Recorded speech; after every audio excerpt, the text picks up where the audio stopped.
Hello, everybody. Hiya. Happy Thursday. I hope everyone's doing well. Um, yeah, sorry I'm a bit late today. I just got back from picking up Percy from a hair appointment. Hey, Rick, welcome in.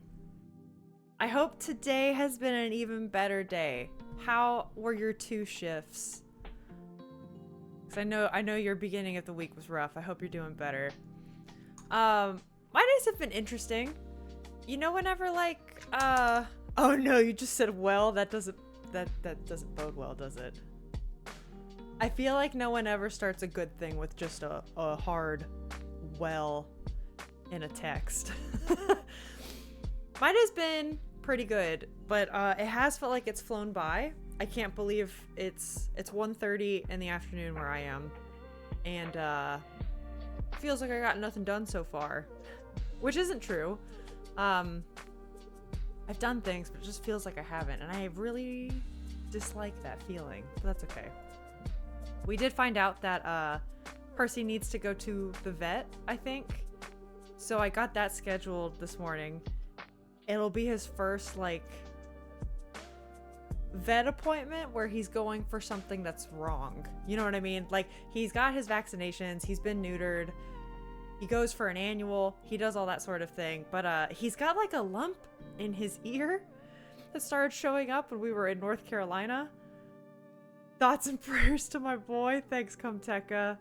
Yeah, he's got a bump in his ear, and what freaked me out was it started getting bigger while we were away on vacation. Started off small, got a little bit bigger, and it's still not too bad. It looks almost like a small cyst or even like a pimple or like a zit, but like in his ear. And we were like, well, okay, let's just see what happens. Like, maybe it'll go away. And then we took him to the groomers today. Not even. Last night, it actually not to get gross, sorry, but it popped. And we were like, okay, what does that mean? Maybe it'll go away, I don't know. Took him to the groomers today, and they were like, oh, I don't know.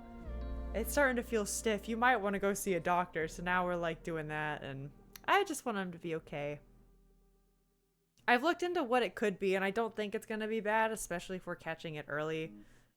There's other talks of like, it could be a hematoma developing, or I'm not sure. Hence why we're going to see a doctor. Because they'll know more than me. Okay, nothing went wrong, but it was still super hectic. I had to stay an hour extra. Oof. I hate when that happens. Just to finish up my tasks because every Finnish person decided to order McDonald's. Oh, I'm so sorry. I think that's one of my least favorite things in the world is when you have a time you're gonna clock out, or like, okay, my day ends at X time, and then you stay after. That happened a lot to me as a teacher, or like on my internship whenever I had to teach band as an intern to get my degree. And holy shit, the amount of times I had to stay after school for kids needing to be picked up, or there's after school auditions, or there's rehearsal, but it's 2 hours after school and you can't leave and you have to stay those 2 hours and for the rehearsal. I was like, I can't. And it's unpaid. It's just, I hope you at least got paid for the extra hour, Rick. I hope you at least got paid. A doctor. See, everyone here is wittier than me, man. But it's a holy day today or something. Oh, so it was double pay? Nice. That's good. That's even better than just getting regular old paid. I even asked my boss if I could cover a sick leave shift by pulling a 16-hour day, but he said no. I mean, that might be good for your health though, Rick. We were just talking about burnout. Don't burn out, man. But double pay on 16 hours does also sound pretty sweet. I understand. Money is a hell of a thing. I think actually Alex says that all the time. What does he say? No, he says greed is a hell of a thing. We talk a lot about corporate America in our household and how it, just how much it influences our lives and how much we realize that as adults. You know, the things we didn't know as like young 18-year-olds entering college. It's nuts. Money's a hell of a drug. Yeah. Yeah, I get it. I get it. I get it. It especially, like, becomes obvious when that was a part of our vet decision, too. Time-wise, I have no qualms taking Percy to the vet. If I have to spend a whole ass day, like, okay, I'll do it, I can throw that time away. What I don't want, and this has happened to me at the doctor's a lot, is I go there, I drop like $500 for them to take a quick peek and say, oh yeah, it's just a zit. It's $500. Like, I can't do that. And I play that game with myself too, where like I've been sick before. I don't know how it is in Finland or anywhere else, but like Kamteka, I know, fellow American, you can probably vouch for me or say you've done probably the same thing where you're sick, but you're not sick enough to miss work and not make money from that. Or it's like you're sick and if you go to the doctor, they're just gonna say, oh, there's nothing I can do about it. So I used to have to wait until I was sick enough for it to be like an infection. You know what I mean? Like if it was the common cold, couldn't do anything. It'd be really difficult for me to even get like noted out of school or work. So I would have to play the game of waiting the 2 weeks until it got so bad I was like, I'm definitely like dealing with a respiratory infection right now. And then I'd go to the doctor and they'd be like, oh my God, you're sick. I'd be like, yeah. Can I please have some medicine? Okay, yo, the worst is when they tell you it's one thing and it doesn't get better, so you have to keep going back over and over, and they keep charging you to play a guessing game. Yeah, and I totally understand too. I'll give this caveat. I know from a lot of doctors that they also hate the system. Like a lot of them went into medicine for like, oh yeah, good paycheck, but also I'm good at biology, I'm interested in it, and I want to diagnose people. I want to be able to help them. I've heard stories where they're also frustrated that they sometimes can't even, like, even if they get a diagnosis correct and they can't give a treatment to you because maybe your insurance won't cover it or something. It's crazy. Girl, I haven't been to a doctor in over 3 years because I don't want to pay for it. Yeah, I only just started going to the doctor again this year because now I'm able to afford it. And even then, some stuff it's kind of like scant, but yeah, it's the same. I feel that. Millennials unite. I'm sure we're not the only ones experiencing this. Okay. I don't know what my plans are for today. I'm really winging this, as I do. A lot of times my streaming days are me just like feeling out what I want to do, and then I make the decision that morning.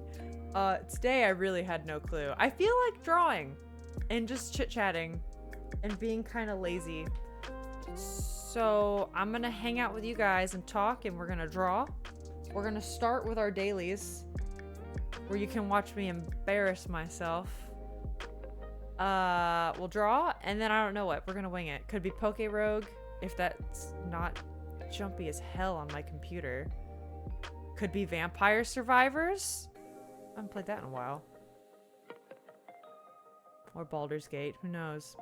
I've even been thonking. I can't talk. I've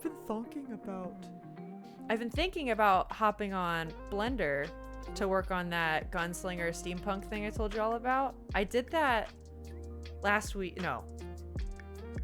It was the day before I left. Caught up on an old 3D model I did, kind of cleaned it up. And I was like, this could go somewhere, and I might like polish it more on here if I'm bored. I don't know. You guys also give me insight. I don't know what you want to see, but we're gonna start with connections. Bet you won't draw a wiener. I've drawn many wieners, Kamteka. I hate to admit it, but I've drawn many a wiener, many booba, all of it. Okay, what do we got? Spell. My mind immediately goes to like spell casting. I'm such a nerd. Period. Grammar? No. Cap. Cork. These could be like saving drinks. Oh God, I don't know. Oh, wait. A check. A bill. A tab. This has gotta be one. Uh-oh. Is a period a word for a bill? An item to pay? A limit? Oh no. Okay, we're gonna circle back. We're circling back to that. Okay, egg. What about egg? What goes with egg? Oh no. Okay, be right back. Gotta do work. Yeah, no problem. Gonna keep the stream open though. Thank you, Comteka. Hey, good luck with work. I know you're freaking out with the broken server, but it's all gonna be good and it's not your fault. Good luck. Okay, lid, cork, cap. Thanks, Mom. You're welcome. I don't know what else this could be. I think I have 2 categories that are halved. Oh, maybe these are verbs. To cork, to cap, to contain. Let's try that. That's bullshit. That's some bullshit. Because what else could it be? To limit? Maybe it's that instead of lid. Okay, wait, Rick's coming in. Okay, split bill, split stretch, split time, split period. Oh, that's true. We could try that. So wait, do any of those go with this? No. I might try this first, then I'm gonna try yours. Okay, that was worse. So lid is in it. One of these go out. I'm not feeling confident though. Let's see what else this could be. I do feel like bill, tab, and check have to be together, right?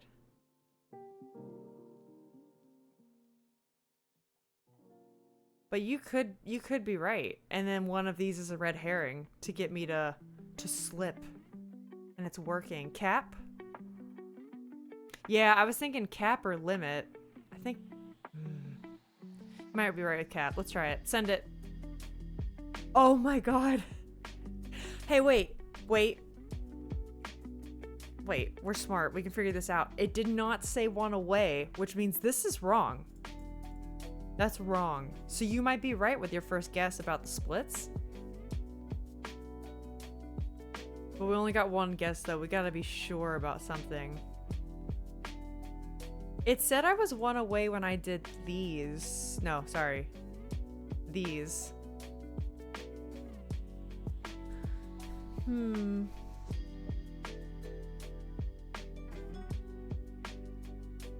then this, it didn't say one away at all. Which makes me think one of these are wrong. Corp cap contain limit. I think we tried that one. And this one, it said there was more than one incorrect. That's tough. Oh no, we're doing bad again. We're doing like really bad again. Let's shuffle.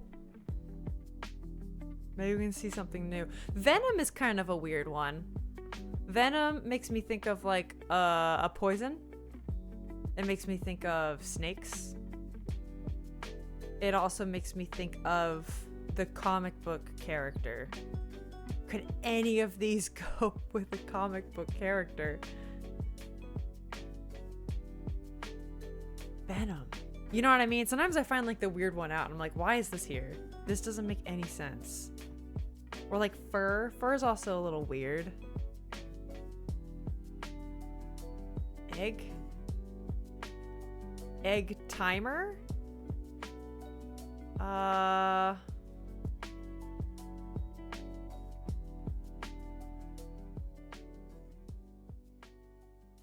feel dumb. I'm not even cooking. Sometimes I'm like, oh, I'm almost there. This is just bad. Curb makes me think, okay, wait, let's go with curb. Maybe this is like a phrase thing. We got like kicked to the curb, right? Curb your enthusiasm. That doesn't go with any of these, does it? Curb.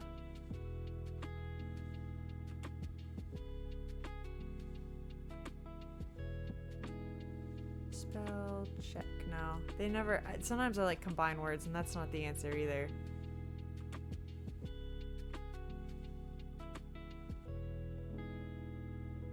Okay, wait, Rick's on it. Okay, curb.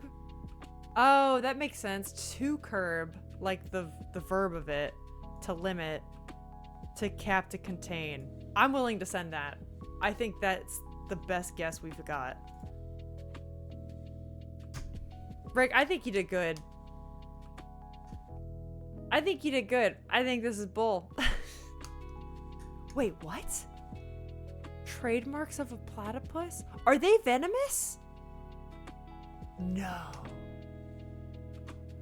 Alright, gang, I think that's the worst I've ever done on one of these. Like, ever. I thought platypus. But I thought, nah, no way. Anything's possible here, I guess. That makes sense with egg being weird. Venom being a weird one. Okay, so what were the others? To regulate. Check, contain, curb, limit. I was not thinking on that line with check. Check was out my brain. Bill was also... That was a hell of a red herring. To have Bill and check. Tab. Container closures. I never call a container closure a tab. That's not in my vocabulary. I use tab for other words. Yeah, their baby making juice is venomous? No freaking way. Ew. I did not know that. That's wild. Okay. Will we do better with this? Who knows? Who knows? Tap to play. RIP to the freak scientist who found that out. Ew, that's true. Oh, yikes. Big yikes. Okay, tap to play. What is that in reference to? Guess it's just time we make words. Dent. And then I see another one. Dental.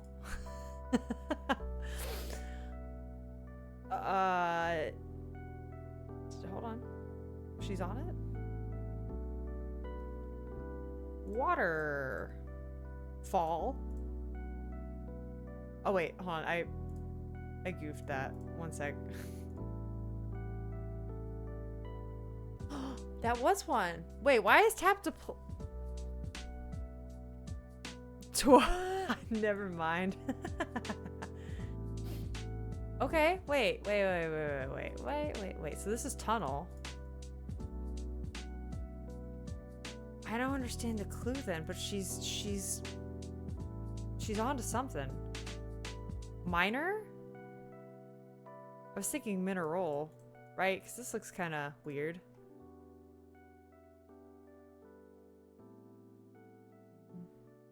Nope. Nope. Wait, I already have a hint. What am I doing? I could just get a hint. Is it ramp? Okay.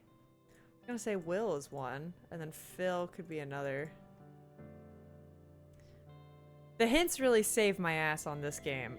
I don't know how people do it without it. Dose? That's not it, but help me. Castle? Okay, tap to play. We have tunnel. We have waterfall, ramp, and castle. I'm missing something here, clearly. Boulder? Mini golf. And then windmill. Oh, these are mini golf things? What is tap to play? Is that like referring to tapping the ball with the club? I guess. Okay. Million bottom corner. Oh, okay. I see where you got million. But it's a tough clue. Yeah, that was a tough one. I'm really glad the words were easy enough to find, even though the clue was a bit odd, to say the least. But now we got this. I'm open to words. If anybody's got a 5-letter word they want to throw out there. If not, I think I have one. Hey, Jack, welcome in. We're just finishing up the dailies, and then I'm just kind of like vamping and hanging. I'm here to chit chat today. And draw. We're just gonna hang. I think my word's gonna be plant. Oh my god. Alright. I really goofed. What about ghost? Nope. What about ghoul? Yeah.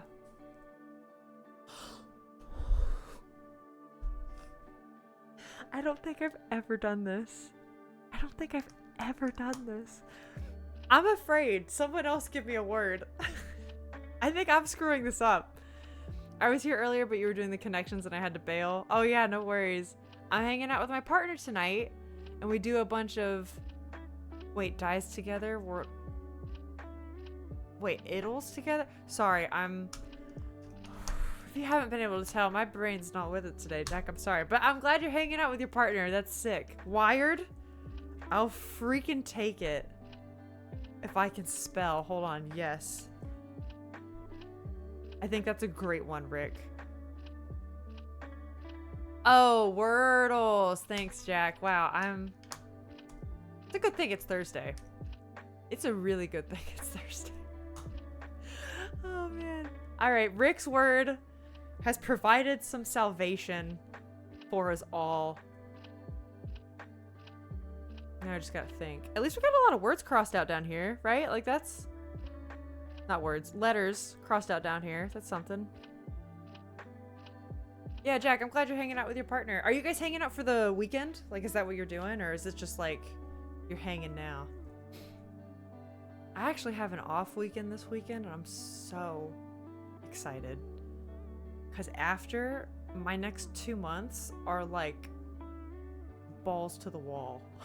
They're crazy. Okay, it has to be a blank blank RY blank now. Yeah. You think so? Or there's 2 E's? Yeah, it could be that. Okay, let's think. What do we got? It could be like a... No, I was thinking like query. It wouldn't be that. It could be... Diving into the complexities of our relationship will be exhausting. Oh, okay. I feel that. No worries. But basically, we're both independent divorcees, so we hang out a few times a week. Oh, nice! Hey, that's good. Hopefully you guys, like... I don't know, help each other with that. I'm not divorced, but knowing what I know about relationships, just where I am right now, yeah, things can get complicated. I understand. It's a lovely arrangement. Oh, that's so cool. I'm glad you guys found each other then. Because it must be nice to, I don't know, kind of... Commiserate has a negative connotation, but like, you know what I mean? Where you've been through it and then you can kind of like bond about that sort of thing. That's nice.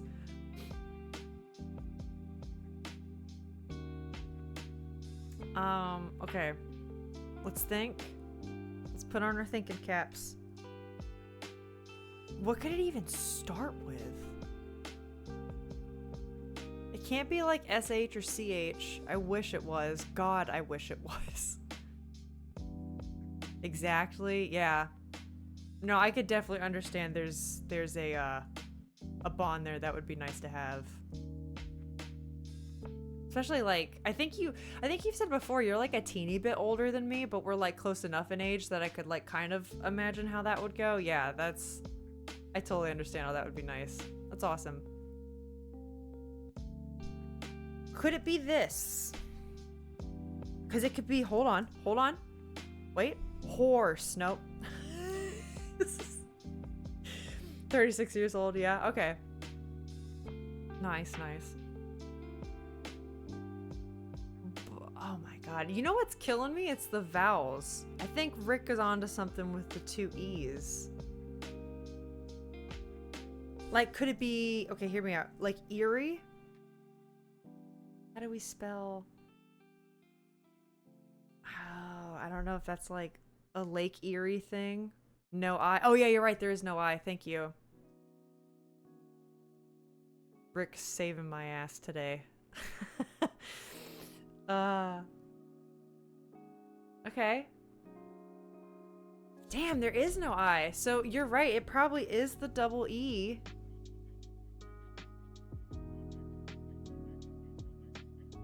I'm missing something.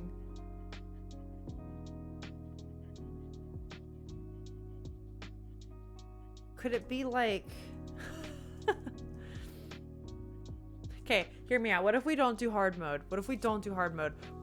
What if we take a step back and give ourselves some grace? Let's get a word. We can do this? Yeah, we can do this. You're right.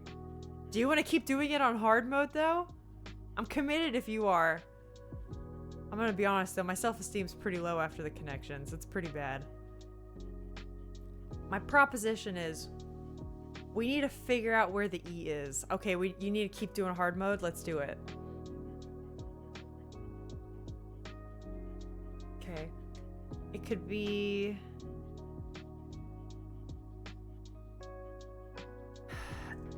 It could be like this.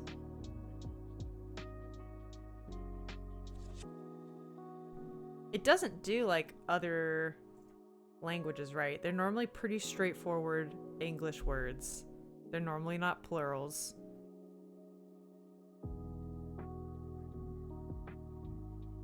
Hi, Comteka. We're doing really bad on the Wordle.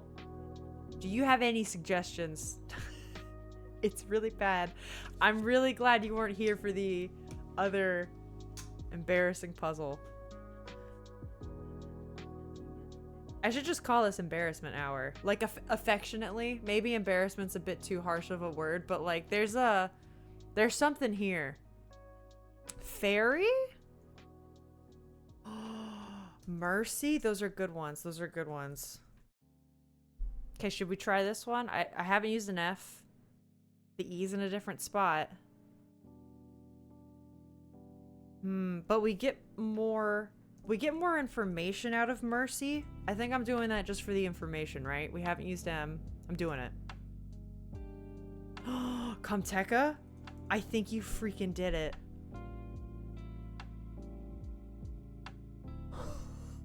Oh no. Okay, no, we didn't. It's bad. Is it? No, it's not berry. I was gonna say it was like this, but it's not.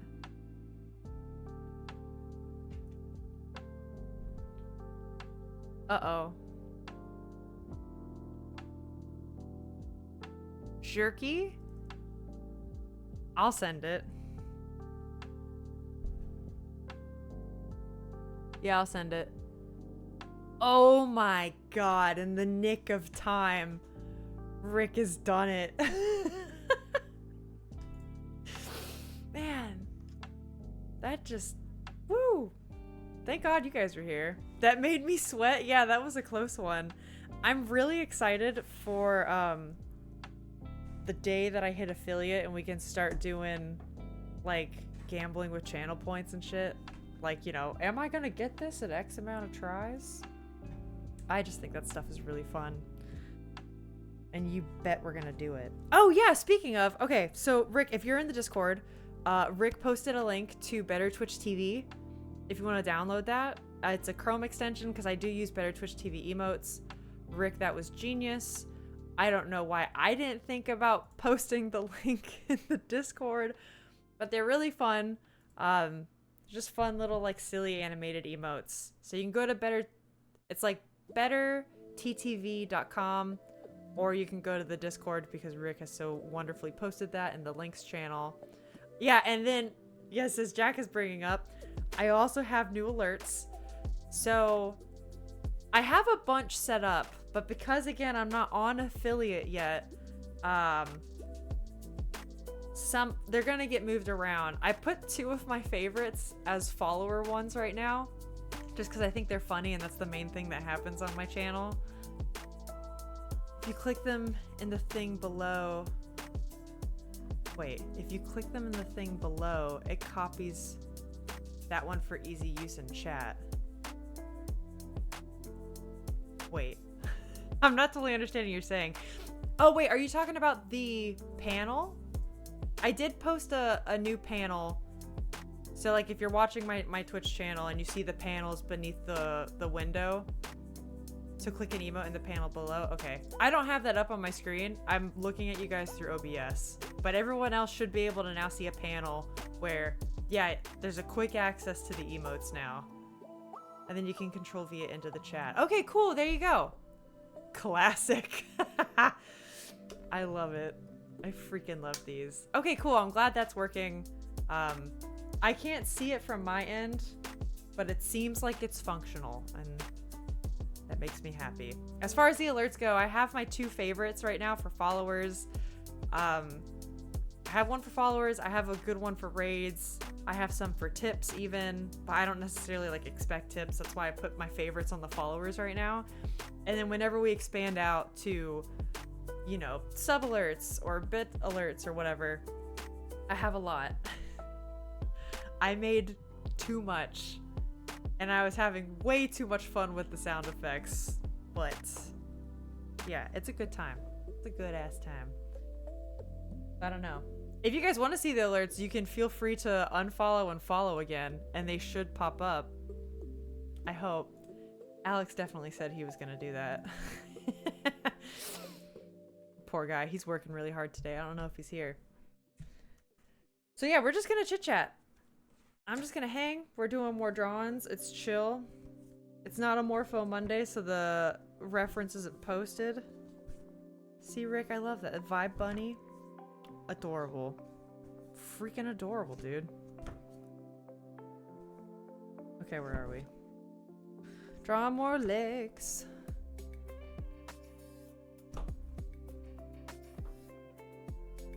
I remember feeling really bad about these when I first drew them, because I was like 2 weeks rusty, but now looking at them, I'm like, oh, okay, they're not bad.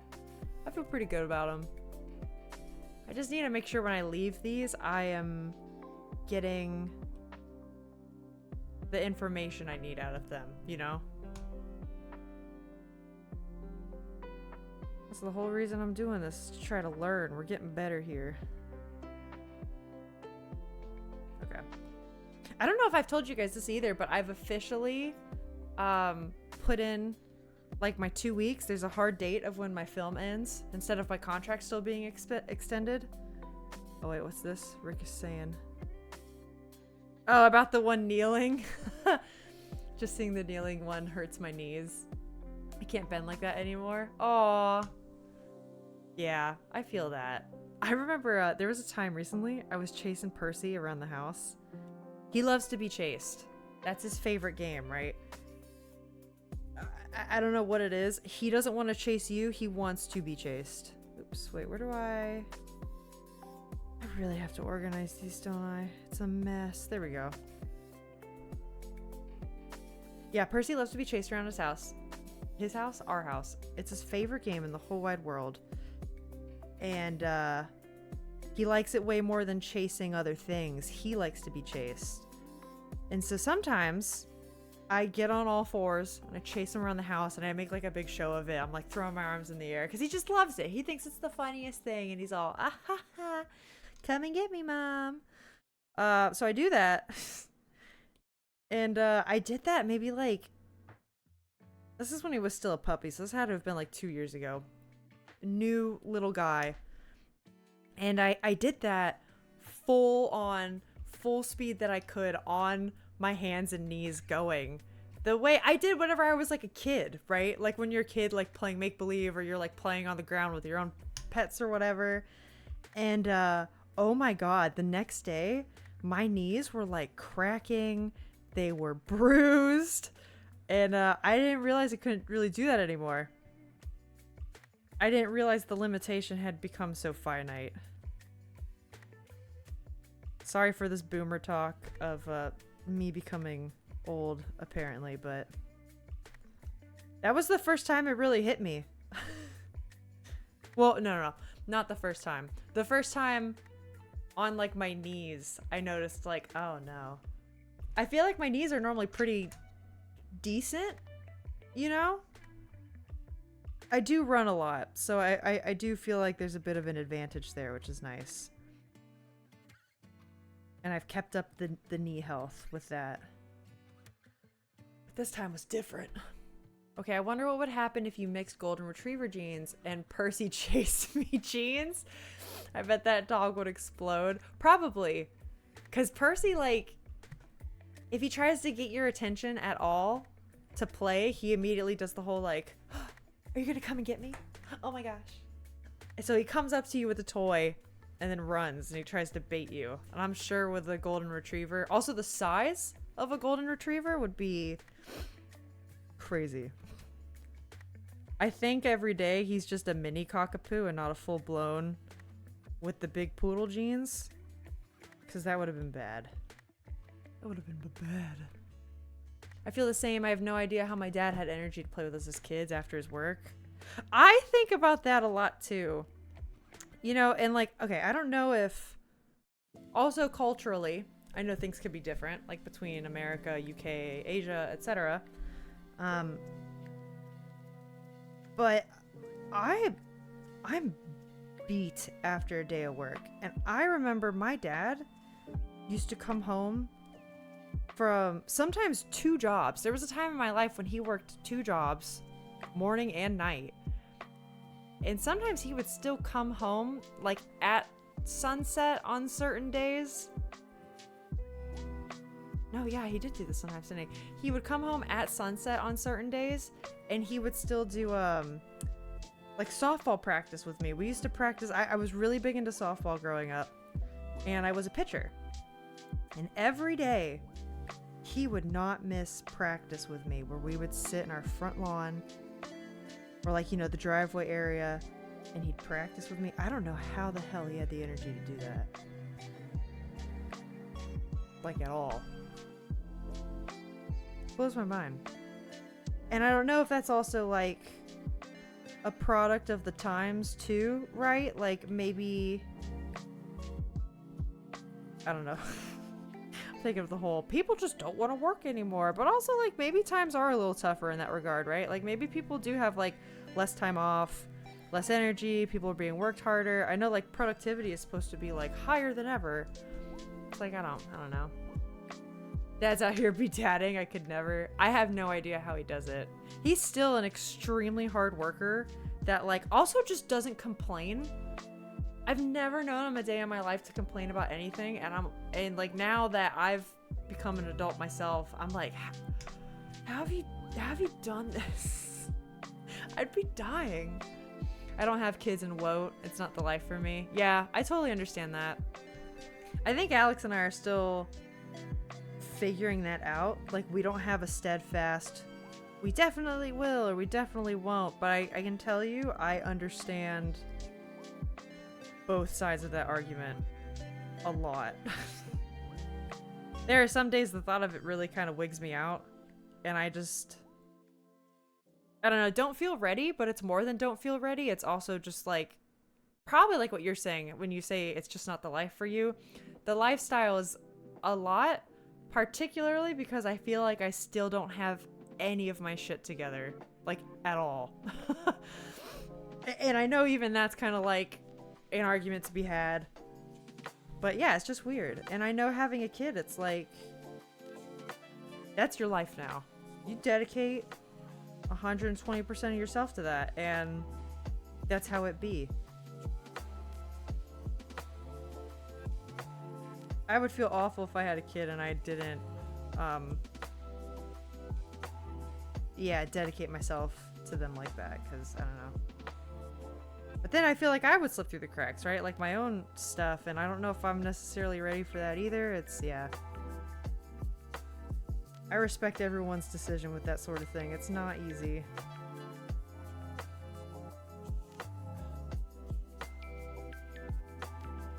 They got a belly. I feel like the leg needs to be thicker. Let's give this person a little bit of thickness. Yeah. A thigh. I think that's what life always feels like, though. I know what you mean. I've had people, like, I went to a family event some months ago, and I told them something similar to this, and they were like, well, you know, you're never gonna feel ready. And I was like, yeah, but it's a difference between, like, feeling ready and feeling like I have other goals in my life I want to achieve, and like other priorities that would completely hit pause if I had kids, and I don't know if my want of a family is even that big yet. It was kind of hard to explain that to them because I do also understand the whole like, oh, you never know when you're ready. Because I feel that way with moving. Like moving out of the state of Florida, it's like, oh, I don't know. You know, interest rates are so high right now. I'm like, I don't know. But it's like also at some point you just kind of have to like shoot your shot too. It's a hard line to draw. But I imagine this. Imagine moving with kids age 6 and 4. Or 4 and 6, whatever. To China. Because that's what your parents did, right? Like pre-internet? Yeah. You're right, I couldn't imagine that. I think about, Rick, it's funny you bring that up even pre-internet. I was thinking about international moves pre-internet just the other day. Because my family did that a lot. It's how we ended up in the States in the first place. I'm barely an American by that standard if my family just came a little later. But then also, I even just think about like how people drive pre-internet. I'm so reliant on like a GPS and getting around that way. I do not know how people navigated cities, and especially like a new city, without the internet, GPS, a phone, etc., etc. Crazy stuff. And your parents moved for, I think you said the other day, it was like for your dad's factory jobs or something? Did you guys like speak? This is gonna sound so ignorant of me, but like Chinese or Mandarin at all? Or like, was that a problem? The world was so much less globalized back then than it is now, at least. Okay, this angle's a little wonk. This angle's a little wonk, but we're gonna adjust.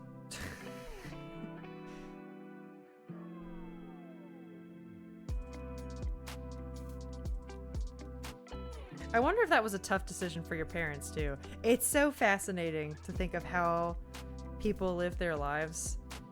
And while I feel like it's really easy to judge others, it's also like, I don't know, I think about stuff like that and I always just take a step back and I'm like, life's tough sometimes.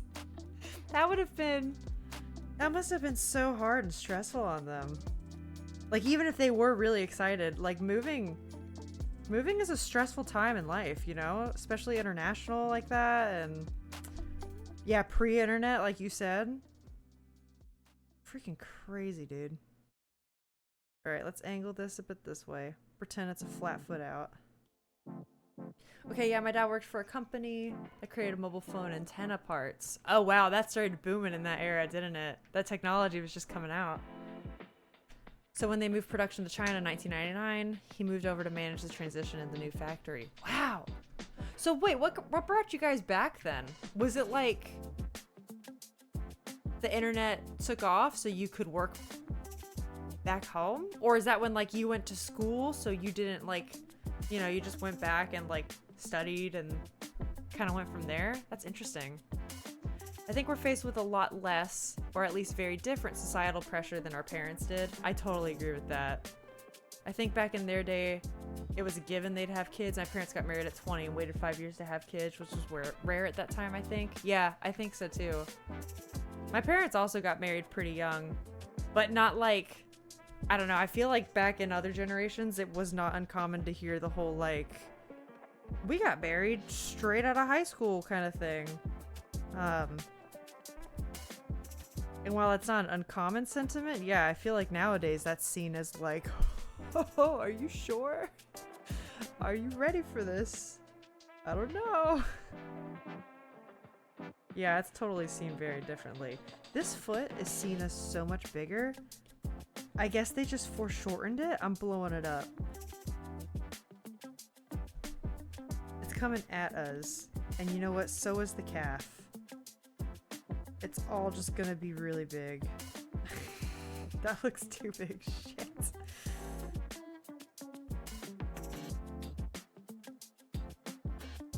Foreshortening's hard, man. Okay, let's just kind of...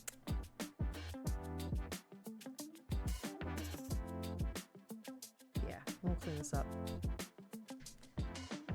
And no, they didn't speak Chinese, but my mom learned it just to be able to do life stuff, like go to the bank, buy food. Yeah, that's nuts. That's not an easy language to jump to either. I mean, even if you're, like, kind of familiar with, like, the more, like, Eastern languages, right, where, like, their alphabets and such work so differently than ours. I have a friend who speaks fluent Chinese. Like, her parents immigrated over here and they still speak Chinese in their household. And she was explaining some of the basics to me the other day, and she was saying, like, yeah, unless you're kind of, like, born in the language, it's extremely hard to make it convincing or, like, not sound a little odd to the native ear. It was fascinating. It's very difficult. That I don't know. My dad continued at the same company, so I guess they just got their shit together at the factory over there. Wow.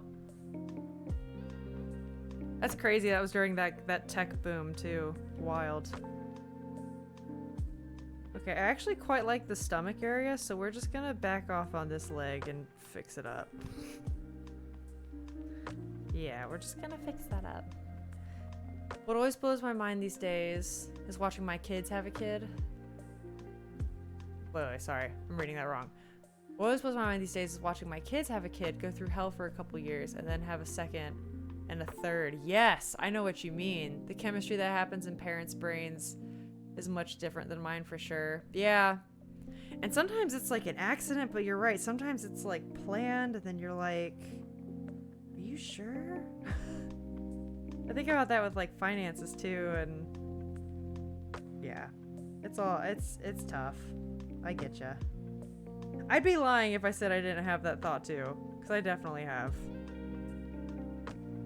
And I like to think that maybe there's something going on that I just don't know about, and I want to try to not be like judgmental or rude or anything, but like, yeah. Oops. Okay, watching my friend have a kid. I figured that's what you meant whenever I read that, because now I know you don't have kids. I have old school books where the questions were in Chinese, and clearly my handwriting has answered in Chinese. Oh, whoa. I don't even remember having known that much. Whoa. The human brain. Be wild, dude. That's cool, though. I mean, like, that's not cool you can't remember. I bet you wish you could remember just so the skill could be there. Because if you can speak Chinese, that's like sought after. Okay, let's get this going. This is gonna come up there. You got toe beans.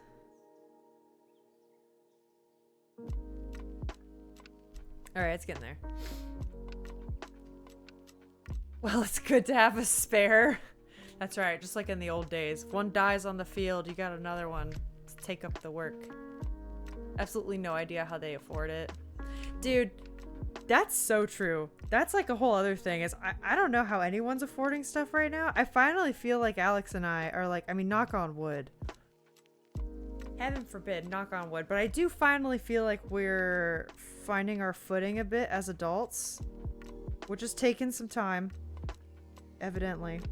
And it makes me wonder how anyone's done anything, or like, part of the reason we're in such a good spot is that we did buy a house pre-pandemic. It was like the year or two before we got into the house that we're in now, right before all the crazy, you know, interest rates are super low, but now housing prices are up, and then now they're off, but the interest rates are like freaking crazy. And I don't know how anyone does anything now with a family too, but then even like I see some of my friends who don't have a house right now, and they're struggling to kind of like get their foot in the door with that. And yeah, I don't know how some people do it. Godspeed everyone out there, you know, figuring it out, in a career change, getting a house. I feel for you. I feel. Hi Miley, what's up? Being adults in this economy? No. I just want to go to like my cafes and my comic book stores, and that's it. Okay, I do want to just clean this up. I don't entirely like the way those lines work around the toes. I'm gonna fix it. How you cute papayas doing? We're doing good. I hope you are too. My grandparents actually showed me a photo and they were like, he died and she died. And that baby died. And I was like, holy moly. Life was tough back then. Dude, for real. Yeah, for real. That's, it was a different world. There are times I joke around being like, oh, I wish I could live back when times were simpler. And like in some regards, I mean that, but obviously, in many other regards, no. Like, racism still being an issue, but like, you know, what's the phrase I've heard people say? I've heard people say like vintage style, not vintage values, or something like that.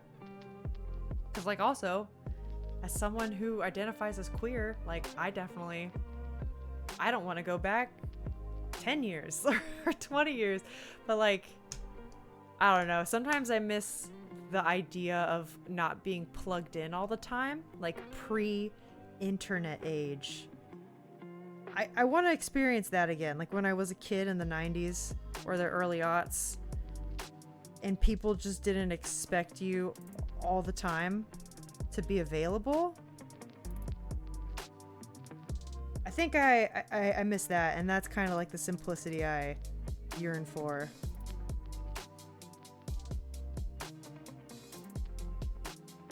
Alright, that's a big foot, but we're gonna have to call it. We just gotta move on at some point.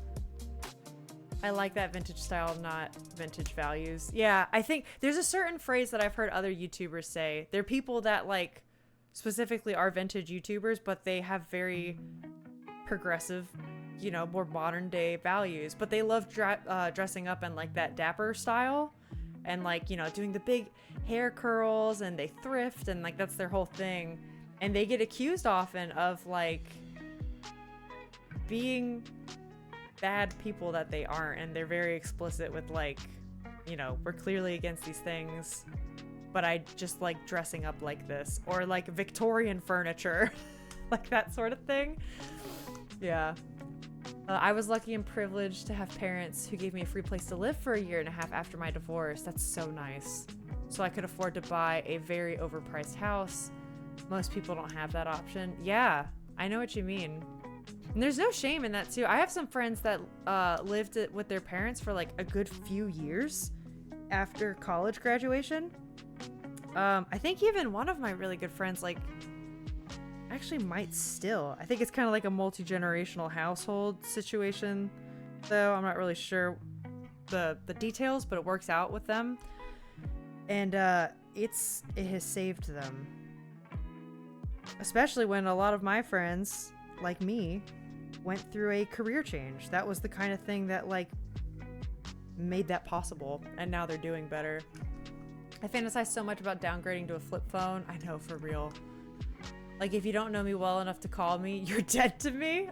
I understand the sentiment though. I do, but then no stream. Yeah, okay, I don't know if anyone else feels this way. Streaming to me is a super odd paradox in my life, and maybe y'all can relate or like understand where I'm coming from with what I'm saying, because streaming is like the exception. I don't feel too connected or plugged in when I'm streaming. Oh, that was a bad line. I don't know, it's so odd. It's such an oxymoron. I want to be unplugged. I wish I could live off the grid. If I could be one of those, like, I'm in real life Stardew Valley. I'm in Pelican Town. I have my own farm. I make my own honey and mayonnaise and crops, and I live in my own little acreage off to the side of everything, and I can just hike and farm all day. Part of me loves that. Streaming, I feel like, is something I could still do even with that lifestyle. It's actually kind of what Alex and I are going for now, where we want to live in a more remote area, have access to a city, but like on our property on a bigger piece of land, be remote in a way, and we can just drive to it fairly easily. but have good internet where he and I can still do our jobs, or like I can still stream, you know, do art in that kind of way. The thing that sucks about art is that I have to be up with it with everything. And I'm easing into that now because you guys know, took a break, got sick last summer. I'm coming back from that. And streaming does not give me the kind of anxiety that the other social media stuff does. The other social media stuff makes me actually feel kind of like bad. I can't describe it. It gives me what I call nervous stomach, or like anxious stomach. And I lose my appetite and I just get all like flustered feeling inside. And it's like just the rat race of keeping up with artists and everyone around me, and am I doing enough? And I hate that. I hate that feeling. But with Twitch, with you guys, I just kind of like hang out and I keep up the chill vibes while still learning, while still having fun playing games sometimes. It's just been really nice. So I don't know, I feel like I could still keep up Twitch a lot and still go for the unplugged vibe. I feel like YouTube would even be similar. And maybe this is famous last words. Maybe I'm saying this just because I'm a small streamer, and if I ever got bigger, I don't know. I've heard people say that where they're like, yeah, as soon as I hit this many viewers or this many subs on YouTube, everything changed. But right now I'm feeling really good about it. I like hanging out with you guys. I wish I had lived with my parents longer, gone to work for a couple years and saved money. I know what you mean. A part of me kind of wishes that too. But that's just the tip of shoulda, woulda, coulda. Yeah, iceberg, that is my life. Yeah. I'm very thankful that I feel like I can look back at a lot of things I've done and I don't necessarily have regrets, which I'm glad. A part of that for me in my situation is that Alex and I have been together for so long that not living with my parents meant we got to live together earlier. And I wouldn't trade those years for anything.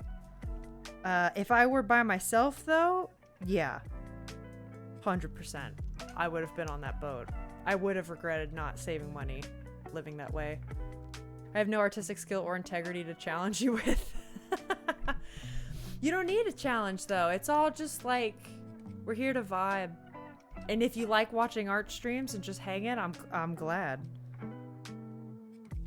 I've actually been surprised how many like non-art people watch art streams, but I'm glad. And then if you guys just like talking and hanging and stuff, listen, that's the best. If you can't tell, I could just talk for days. Much to Alex's chagrin, I do talk a lot. And this is a great way for me to get that out there.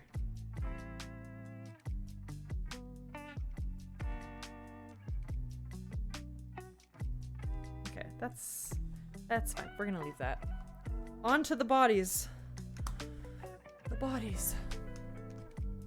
I don't enjoy big streams, so if you hit a certain threshold, oh no, I'll vanish back into the cornfield. Oh, Rick, but I don't want to see you go. Who's gonna help me with my Wordle? I'm just kidding. But for real, Rick, you've been a godsend. I think Percy's up. That's good. He was napping. Haircuts always wear him out. But he has a good time, though. He absolutely loves the groomer. Like, loves the groomer. They're pals. He looks forward to going, which is great. Because if I tried to cut his hair, anytime I get near his ears to, like, get, you know, gunk out or, like, clean them or something, he freaks out. There's definitely a line between saving money, like crazy living with your parents, or your parents driving you fucking crazy. Yeah, that's very true, too. That's very true. I honestly don't know what would have happened. I feel like my parents and I started like, I don't know, I went off to college. My values started evolving. Not even evolving, but just like, I got used to living alone in college. And then when I'd come back home, I remember my parents and I would sometimes like butt heads a bit. And I think it became apparent to all of us, like, oh, this has changed now. Adults need to be independent, but at what cost? Yeah, very true. 100% agree with that. Has Alex been like, I need some peace and quiet, can you please go stream? No, he has not done that yet. That's funny though. I wonder if he ever would. I do find that there's a streamer mode in my brain, and then I turn that off. Like sometimes if I ever play video games in the living room, you guys know I have this like stream of consciousness thing that goes on.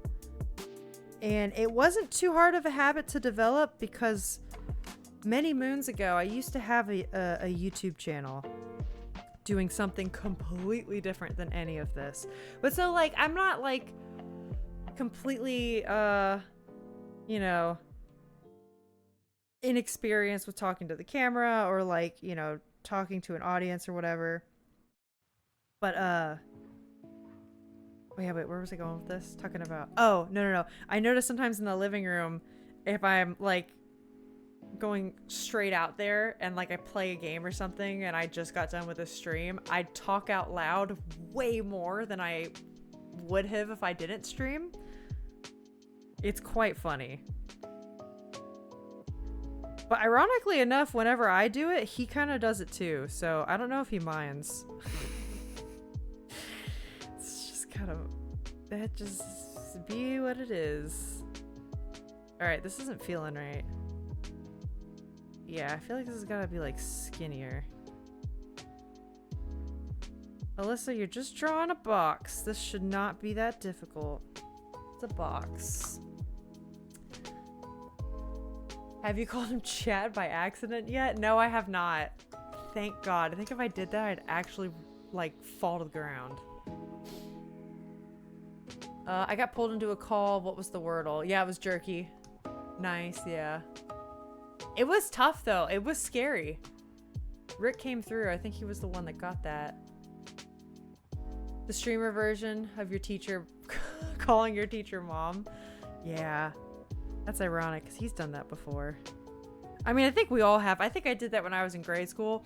Poor Alex did that once when he was in high school with our band director, and it was a complete accident in our AP music theory class. Poor guy. Okay, now I just kind of feel like I want to worm this around. I feel like the proportions just ain't right. It ain't right.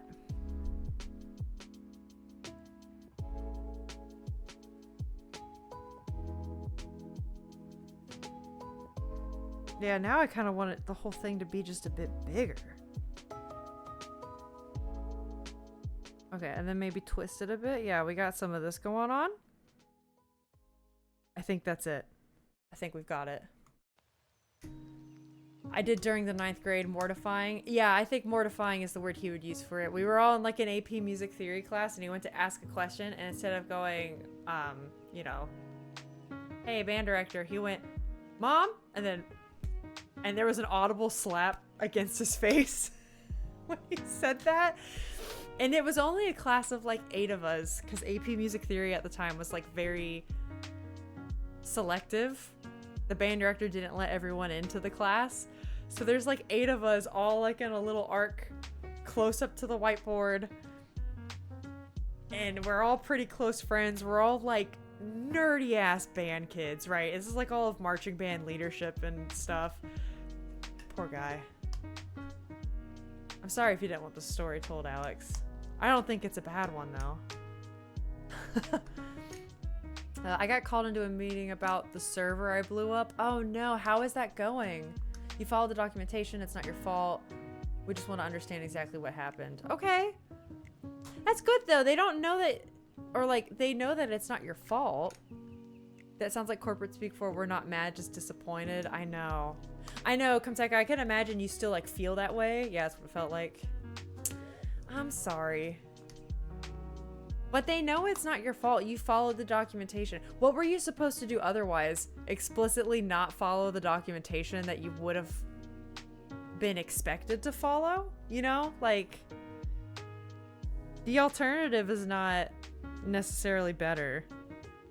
I don't think there's anything you could have done differently. I know it still feels like shit though. Or like it, as a perfectionist, goody two shoes myself, I could imagine I would be feeling pretty bad. I get it. Okay, let's get this thing going. We have this little... Yeah. That. I'm not happy with this shape. Why is this so bizarre? Just typical corpo implementation reviews. Make sure it doesn't happen again, etc. That's very true, because corporate at that point probably has to cover their butt, right? Where like they can't just not take action. So in some ways, Jack has a good point. That's probably like them covering for that. And whatever happened. Okay. A rough placeholder for that leg. Let's kind of get this one in.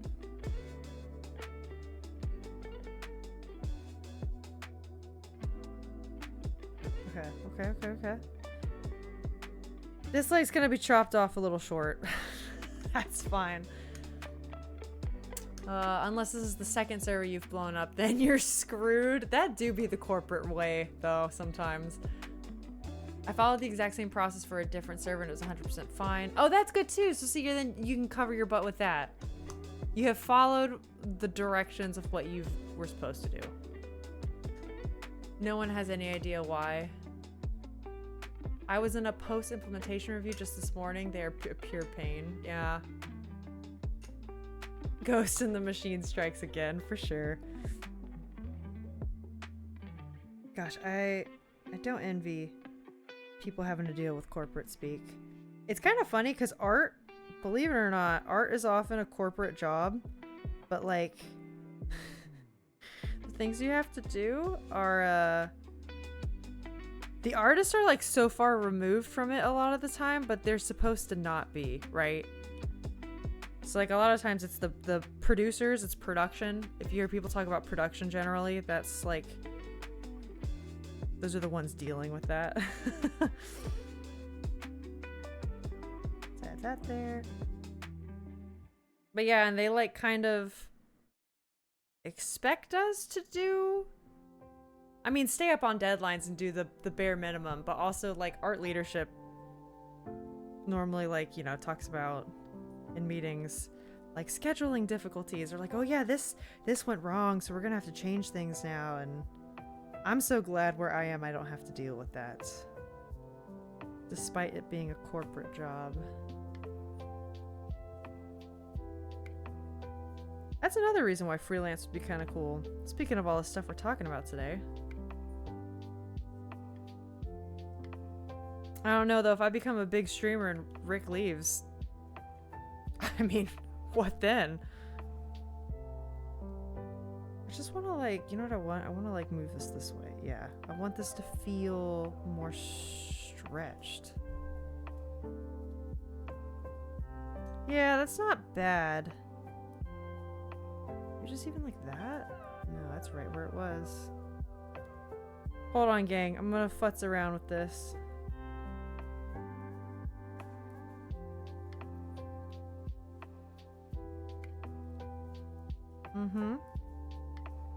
Yeah, I just wanted to feel a bit more, whoop. I should have done the line of action, and that would have probably fixed my problems. But that's okay, we live and we learn. We'll do the draw over in a sec. Oh, I missed stuff, hold on. Okay, the last D&D character you played is on their last breath, and the 9th level power word kill is coming at them. No way to stop it. What would their last words be? The last D&D character I played. Oh, okay, hold on. Does this include Baldur's Gate, or is this just IRL D&D? Those are two very different characters. Rip Ven? No, Ven can't die. Ven's immortal. Venexa is my current D&D character, and she goes by Ven. Okay, when you get fluent in Corpo Speak... Oh, no, sorry, not when. You get fluent in Corpo Speak real fast. I I've always got terms like due diligence in my holster. Yeah. Ready to bust at a moment's notice. Yeah, my favorite joke during the pandemic was when people started working from home and they would use corpo speak in household conversations. Like the let's circle back to that. I love the part of Warhammer 40k where the machine spirit of like a printer gets cranky and you have to make it happy with prayers and holy oils for it to work again. That's hilarious. There's definitely something like that in Baldur's Gate, Rick, and I hope you see it one day.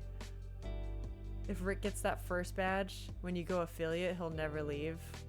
That's true, Rick. You'll be bound by blood, actually. The first badge is a contract, and you sign your soul to me. It goes for everyone here. Feels like gold. That's funny. Okay, your choice. I'm gonna do Ven, because otherwise it'd be a Dark Urge, and I feel like that's written out a bit more for me. Okay, so it's Power Word Kill's coming. Last Breath. What did they say? They're... well, you know what? Maybe I shouldn't. Ven's a little bit of an edgelord, and her mom's dead, and she'd probably say something like, at least I get to see you again. There's a lot of baggage and shit going on with her. I think Kiri would just be like, well, I did my best. And then she would just be like, all right, screw it. I think Ven would fight to the bitter end. And then if she had to accept her moment, she would be like, at least I get to see my mom again. And that'd be it. But she'd be real spiteful. Soul for emotes feels like an even deal. I'm glad you agree. I'm glad you agree. I've given a lot more for a lot less. Yeah. Go fuck yourself, Kiri, probably. Actually, I think Ven is way more likely to say that. A lot of baggage, so a normal D&D character. That's very true, but she's really like... I don't know, she's got a lot going on. Kamteka is the DM for that. And actually, I don't think Alex is here right now. So maybe I could talk about her. Alex, you can't be here. If you're here, I need you to mute the stream for a hot second. Because I've been wanting to talk about this. You guys know one of the things I want to do after my film wraps up is do character designs. And she's one of the characters I'm going to design. Because I'm kind of like taking her from D&D. I wrote her for another story while I was kind of designing her for D&D. And I'm kind of plopping her into my own little homemade universe. That is tangentially related to the steampunk gunslinger elf thing I've told you guys about. Should I go away or... Alex, mute for like 10 seconds and I'll wave my hands when I'm done. Okay? Because otherwise this isn't going to make a lot of sense. Okay, Kay. I'm hoping he's gone now. Alright, so guys. Ven. They don't know this. Okay, bye, Alex. Alex, we can talk in the chat though. Oh, yeah.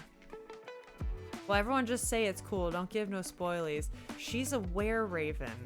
And we're playing in a vampire campaign. And no one knows she's a were-raven. She's a were-raven because she tried to bring her mom back from the dead and it backfired. And the Raven Queen says, I'm gonna get your ass. And there's a whole bunch of stuff going on with it. She's very emo. Emo? Goth is probably more accurate. I can't talk in chat though, I can't hear. I gave Kello baggage, and then Alex gave me a lot more baggage. That's the DM way, though. I hope that my last words are smell you later, cause you poo your pants when you die.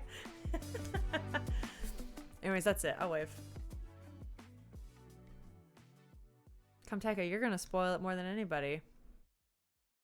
But yeah, that's part of what I have to design. I'm very excited to design that. That's gonna be a stream that he's not allowed to see.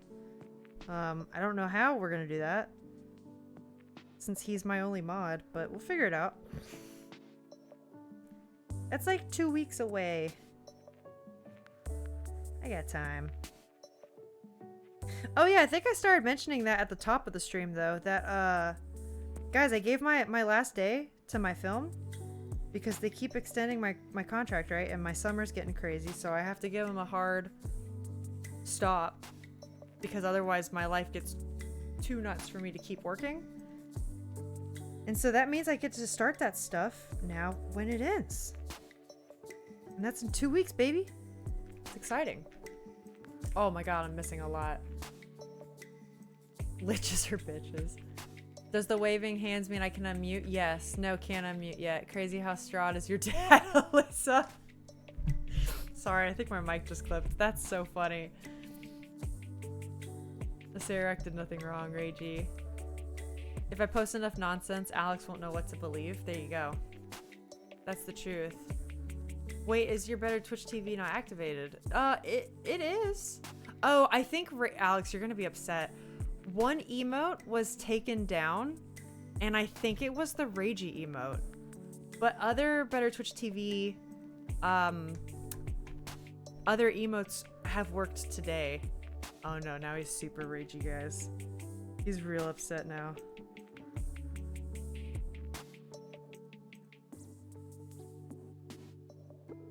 Alright, we have the butt and the other butt. Alright, I think that's good. I think that's good for a cleanup.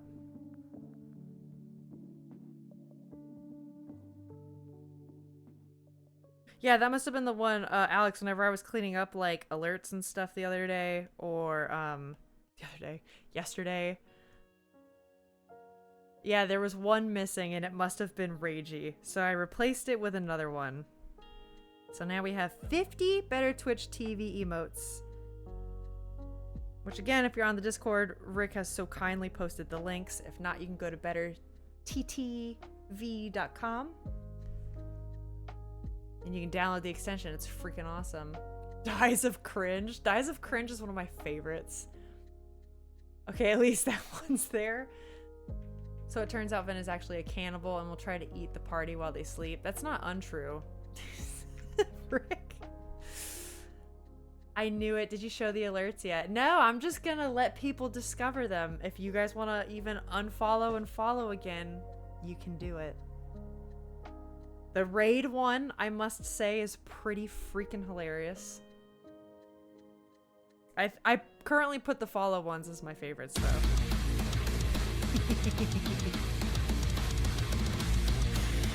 I love them.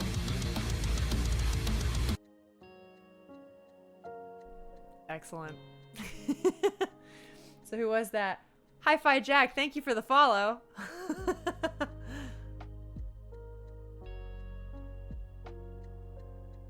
Yeah, they're funny. I think I have 2 for the follows right now. Fight me. No problem. That was the wildest thing to happen while I had the page minimized. I'm sorry. What band was playing that little riff? That is from the Doom Eternal soundtrack, which is one of my favorite things in the world. I run to it, as does Alex. It's fantastic. What was the other one? Oh yeah, no, the other one. The other one's good too. Of course. Yeah, good old Mick Gordon. Yeah, that's right. The stuff by Mick Gordon. It's freaking awesome. You mean run from it? I mean, basically.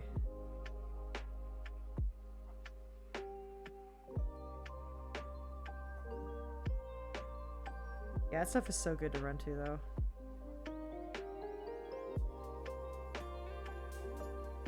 Okay. Yeah, that's a fine leg shape. That's fine. He's been out producing metal bands a lot since making that OST. Has he really? I haven't kept up with anything new, but yeah, is there anything good? I'm curious. I know there was that whole debacle with, like,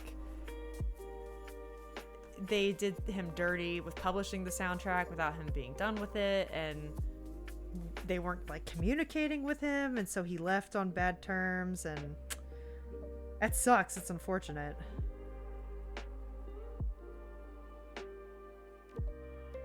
Doom's not going to be the same without him.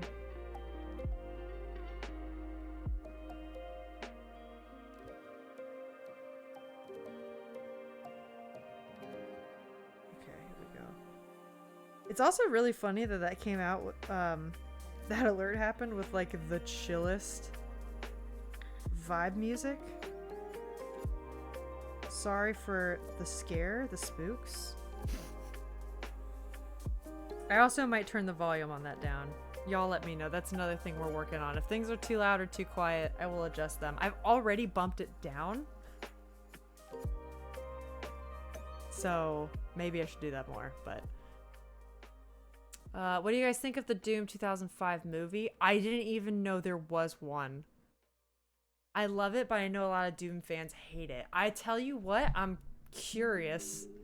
Bring Me the Horizon's post-human survival horror album was produced by him and it rules. I haven't listened to Bring Me the Horizon in years, but like 10 or 15 years ago, they were one of my favorite bands. And I just kind of like fell off music for a while. It's hard to explain. Kingslayer is the top track for me. Has huge Mick Gordon flavor to it. Hell yeah. Didn't even realize they made a movie. I didn't either. Nah, louder? Okay, well, hold on. I don't want to blow people's ears out. I'll put it in the movie section. Yeah, please do. Wait, The Rock is in it? No way. You're kidding, right?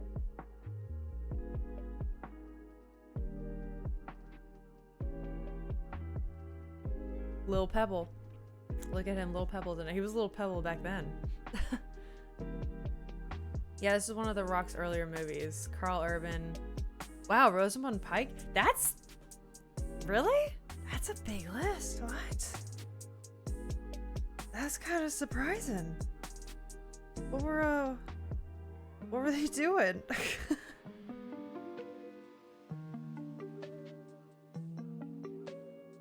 Wow, okay. I'm super curious. Alex, we still have to watch more Fallout. What are we doing? We came back from vacation and we're still sleeping. All right, guys, all in all, I feel like this one looks pretty decent. Yeah. Boom. We only have one more on this page. This is a really short page, but I think I'm gonna do something else after. I'll forgive a lot of plot holes if I can stare at Rosamund Pike. Love Carl Urban. He's one of those guys who shows up in things. Yeah, and I'm always like, oh neat, it's Carl Urban. Yeah. I'm the same. I'm the same. Although, as you all know, I'm apparently really bad at keeping up with films now, so I even forget what he's been in kind of recently. I know he was in, oh, this came out a long time ago, but remember when J.J. Abrams, before he ruined Star Wars, remember when he did Star Trek? He was in those, right? And then he's in The Boys? Or am I thinking of a wrong actor? I might be thinking of the wrong actor. Am I? Uh-oh. I don't actually know. And him insisting he won't take off the helmet in Dredd made me respect him tons. Dredd starring Carl Urban is an all-timer. I don't know that one either. God, I am ignorant. Okay, Dredd's going on the list. Yeah, Jinx. Hey, whoa, Rian Johnson helped ruin Star Wars. I think they both contributed greatly to the end of Star Wars. In fact, let's all look at the real Star Wars villain. It's Disney. It's corporate Disney. I'm gonna throw that out there. Disney ruined Star Wars. Hot take, but I'll stand by it. He's the new Star Trek as Bones. Okay, that's what I thought. I am thinking of the right person. So I know him from Star Trek. I know him in The Boys right now. He's supposed to be doing really good in that, right? And he was an uncredited stormtrooper in Rise of Skywalker. I did not know that. We'll put it in the Discord. You don't know Dredd? No, I don't. Yeah, please put it in the Discord, because apparently I'm angering people now. It's a Judge Dredd Legacy reboot. I still couldn't tell you what that means. I still don't know what that means. How old is it then?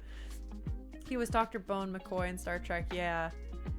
I like Rogue One. I've only seen Rogue One when it came out that year. And I remember I liked it when I was in theaters. But also, you know, sometimes when you rewatch a movie and it feels different, I don't know. It's Disney, always has been. Yeah, of course it has. Of course. Rogue One was good except for one thing. And a lot of Mandalorian. I have hot takes on The Mandalorian. I might make people upset. I'll say this. Pedro Pascal is a treasure. I said a lot, not all. I only think season 1 is good. And I think it was because there was such a drought of good writing in Star Wars. And Pedro Pascal. I think that and the magic of him with the novelty of the Baby Yoda craze sent that further than it could have with its legs. 2 got worse, 3 was bad. And I think a lot of that was due to Disney meddling. I said what I said. I like his face. Wait, whose face? Carl Urban's? His first role was in Shark in the Park in 1991. Is that a film I'm supposed to know? I hope not. I'm gonna tell you right now, I've never heard of Shark in the Park, gang. Okay, so this is like somebody's crawling. Oh, I should also tell you guys. Okay, among all the alerts, there's another follower alert that's hiding. Extra alerts have been made. They're ready to go whenever the affiliate happens. I've also, with all that, I have found a lot of sounds for a soundboard that I just can't even begin to explain to you how excited I am for that. Sorry, I know we're still talking about the Star Wars. It is very important, but I just have to... Gotta throw that out there. Okay, as soon as Favreau came out and said that The Mandalorian was going to go as far as people watched it, I lost all interest. Yeah, I completely agree with that. I know what you mean. It clearly should be a story with a beginning, middle, and end. And then they put a huge plot point in Boba Fett, and I was done. Yeah, Boba Fett, I will say it right now, was the biggest dumpster fire there was. And I don't think that's a hot take. I think a lot of people should agree with that. You telling me when, spoiler warning, Luke Skywalker came back, massacred those stormtroopers, you didn't fucking lose it? No, I did, but that's the thing. It's like, you can have fun moments like that, but as a work of a whole, it only has legs because it depends on fan service like that. And with each progressive season, it relies more on fan service. And if you took out those moments, its strength as a production begins to wane. That's what I'm saying. And I think that's even evident in season 1. I think season 1 was like the running start, and it could have kept going, and it got the running start, and then it didn't jump very far, and it started doing this. That's what I think happened. And a large part of that has to do with Disney meddling. I think for the same reason, that's why the sequels also did poorly. And I stand by this. Baby Yoda should have never come back. I completely agree with that. Completely agree with that. They put story in, like, that's it. They just put the care of the story and the characters and the writing off to the side for, like, money making, you know? I think Shark in the Park is a TV show nobody is supposed to know. Okay, good. I've never heard of it. Can't believe Reiji is gone. I know. Maybe I'll look for a lookalike, because you do love Reiji, Alex. I'll keep that in the chat for you. It was just gone, though. It might not be, like, a shared one anymore. Maybe I could make my own Reiji emote. Boba Fett was Garbo. Ahsoka was okay. I do like Rebels. Rebels is really well done. Clone Wars is well done. But that was also, like...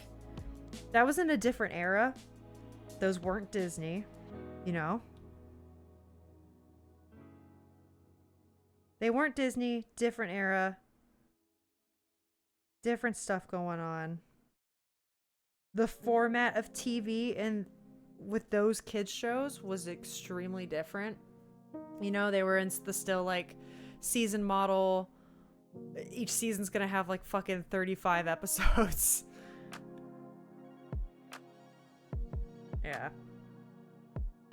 Alright, this person's crawling forward. Okay, if you insist. This is quite an evocative pose. Not to get weird, but...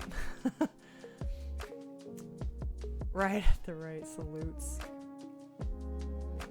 Thanks, Alex. I don't know, I don't remember a lot of season 2, so I could be going on nostalgia, but I remember enjoying it. I enjoyed it, but looking back, a lot of it stands to fan service. If you take out fan service, I don't think it has legs. Or at least not very good legs. Last season of Clone Wars was Disney. Oh yeah, and that's one I haven't seen. But they also got together a lot of the original team. You know, they had a lot of other stuff going for it. It was a succinct final season where they knew it was going to have a beginning, middle, and end. That's one of the best things you can do for creatives. It's also a really good way to not get executives involved with will they or won't they continue it or not. There's a lot of behind the scenes stuff with that I think made it a bigger success story-wise than the other stuff. Pedro P. He's great. He's awesome. Clone Wars was fun. It's still one of my go-to sleep shows. Yeah. Oh yeah. Clone Wars is great. I will talk about Star Wars all day. The hard thing about Star Wars is always having been that it's Star Wars, but it's like a kid thing. That's very true. Could you imagine like a brutalist? Like really brutalist Star Wars. We're talking like FromSoft level craziness. That'd actually be super interesting. I would be really into that.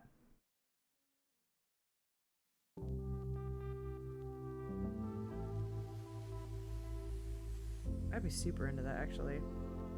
Because if you couldn't tell by my like book, video game, or TV show interests, I do love cozy things, but I do also really love dark fantasy, horror, etc. It'd be up my alley. I go to sleep to Let's Play videos. I do that too, Jack. I do that pretty much every night. Usually if someone playing Mario or Northern Lion VODs, yeah. Yeah, lately, Alex and I watch a lot of, do you know Barbarous King, Ben? He's really big, I think, in the Mario community. I'm not even a huge Mario person, I just think he's funny. We call him Angry Yelling Man in the house. And we'll be like, you definitely know Barb. Alex and I will be like, oh, what's the Angry Yelling Man doing today? I cycle through Family Guy, Big Bang, Friends, How I Met Your Mother. Yeah, like sitcoms. Basically anything I know by heart that's familiar background noise. I did that a lot with, whenever I was a musician. And I would practice a lot in a practice room or in my living area or whatever. I did that a lot with The Office. The Office and Parks and Rec became like my go-to practice shows.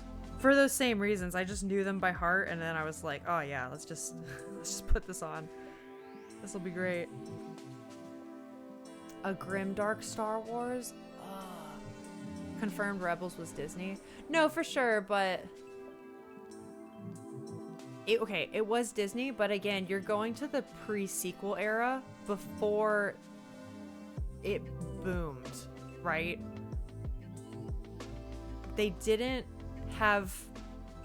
Executives didn't have money or stake in it because at that point, oh, we can make money off of Star Wars for a kids TV show. And that was the extent of it. As with Clone Wars, it was gonna, Clone Wars was thrown on Cartoon Network, Rebels was gonna be thrown on Disney. This is it. This is all we're gonna do with it. We're gonna make the show so that we can make a ton of merch, right? And it wasn't seen as anything beyond that. And I'm willing to bet you had less execs meddling in it because of that. Then you have the sequels, that, and this whole streaming thing that's happened where it bled from sequels into streaming and then that taking off. I can tell you that the contracts within studios are completely different than if you work on a TV show for cable. They're actually like handled by separate departments. They're dealt with separately in the unions. They're not seen as the same thing, and they have entirely different jurisdictions. So Rebels was made, although being Disney, was made in that same environment that Clone Wars was in. And everything, I would say, post 2014 to 2016, maybe even 2016, anything post I would say 2016. That was when Stranger Things came out. Anything post 2016 has been dealt differently, and Hollywood began to fundamentally change on all levels. 2016 was pivotal, and it sucks. Anyways, that's my tirade for that. Okay, to be honest, I think Star Wars has always been for kids. I think a lot of the hate it gets is from new generations who it isn't made for anymore. And that's fair.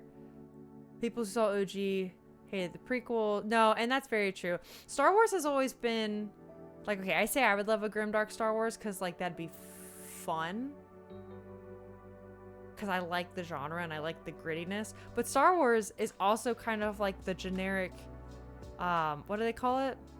The hero's journey. Like, original Star Wars was the hero's journey of Luke and finding himself. And it has a very clear ending that the hero's journey story always has. And typically, those are very family-friendly stories because they're digestible and palatable. So, like, yeah, grimdark is not normally the hero's journey. Or if it is, it's a spin on it where it's like, you know, we're gonna focus on this tragedy and put a spin on it that no one was expecting. And that's also why, actually, this is kind of a fun thing too, a lot of filmmakers and writers will describe Star Wars as a fantasy and not a sci-fi. Star Wars is actually a fantasy series, saga, with a sci-fi skin, and it actually isn't a sci-fi story. Like, fundamentally in the genre, it does not fit sci-fi stories. It much more fits a fantasy story, but it does not have that skin. So that's another interesting thing they do. Okay, but I'm behind on chat. Sorry, y'all. Let me catch up. Okay, wait, can you see Pedro or is it just a word? Yeah, Miley, we can see Pedro. He's smiling. That's cool. Oh, it's a better Twitch TV emote. That's sick. I'm more of a Grand Pooh Bear guy myself. Oh, I love him too. But I can't miss Barb if you follow Grand Pooh Bear. Yeah, I follow Grand Pooh Bear too. He's funny. He got me into Suika when he was in that craze like a year ago. Hold on, let me catch up with chat. I'll just leave the legs on screen. I've been all about Barb's Fallout playthroughs lately. The Fallout trend has been a ton of fun. I'm so enjoying that. Miley, I can't see anything other than text. Oh, weird. Miley, well, I can see Pedro on my end. I don't know why that would happen. I do have the Better Twitch TV extension installed. Could that be the reason? I'm not sure. I journal while listening to Elajaz play Styx. Okay, it's a Let's Play. Styx Shards of Darkness. I find the sound design and the soundtrack, that game's so relaxing. Yeah. I don't know that game though. It sounds cool. It sounds metal. Like I wouldn't describe it as relaxing. But I'm all for it. I caught a bit of that too. Oh, the Fallout stuff. Yeah, I caught a bit of that too. Not too much. No one else is streaming. Yeah, Miley, sorry. I can see your Pedro emote right here. Oh my gosh, there's so much to catch up, guys. I'm sorry. Saw a good tweet the other day. It was originally referencing Simpsons, but can be applied to Star Wars or anything these days. Star Wars was made by mashing together all of Lucas's favorite sci-fi. But new Star Wars is made by people who grew up watching Star Wars. Yeah, that's very true too, which is why it just keeps reiterating on itself, and that's not necessarily a healthy thing for a creative to do. George Lucas offered to help. Oh, I heard about this, to help when Disney took over, but they said no thank you, and I think that was where the downfall began. Yeah, well, it's because they just care about money too, right? Like, Lucas probably cares a little bit about money. I mean, everyone does, but like has more of a vision to it as well. and prequels were the hero's journey of Anakin or murdering indigenous families. Well, see, that's why the prequels were so different. It was so easy for people to get into the original series because it's the hero's journey. I love the joke about then strangling his pregnant wife and becoming an evil overlord by having a tragic barbecue accident in the process. Jesus Christ, Rick. But see, that's the thing. Then you're analyzing, like, the downfall and his psyche from becoming a great Jedi hero to this evil barbecue overlord. And there's something fascinating there, but it's not as, like, all-encompassing and appealing as the hero's journey. Which is probably why also the prequels felt like, you know, sometimes, especially when they came out, they were hated. People probably weren't expecting that. You know, there's also a little bit of fundamental flaws with, like, choppy dialogue, etc., but whatever. Agreed, Star Wars is fantasy with sci-fi skin. It's space wizards. I can see Pedro. That's so funny out of context. I can see Pedro. I'm on mobile, so maybe that's why. Oh, yeah, that's true. Okay, I'm catching up. Styx is a fantasy goblin sneaking game. It's super great, but it hasn't gotten the fame it receives, or like it deserves, yeah. Well, 2 games, the second game is way better. Feel free to post that in games. I love game suggestions. Okay, just checking. I subbed to Better Twitch TV, so I get personal emotes. Oh, that's cool. Hell yeah, Miley. We love Better Twitch TV in this chat. I want people to use it more. I do want people to use it more. Or like, I mean, if you guys want to. I don't want to bully you into doing anything, but it's available. I want things to be available for you all.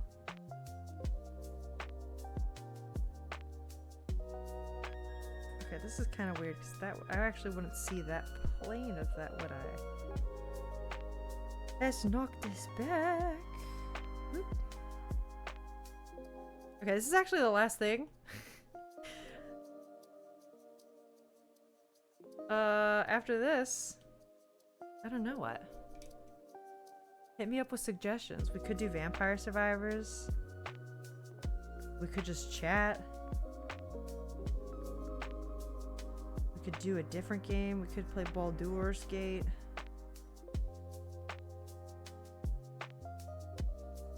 I would do Poke Rogue, but for some reason, it's like I can't figure out how to not have it throttle on my computer. It's awful. Where was I? I mean, isn't that just the tragic hero thing, though? I mean, it is a tragic hero thing, but it's like... There's different tropes for that, right? So there's like the descent into madness trope, and I would argue that's what they were trying to do with Vader. But I think some of it was half-baked. And I think like they tried to turn, so like typically if you do the descent into madness, descent into evil, there needs to be like a underlying cause for it.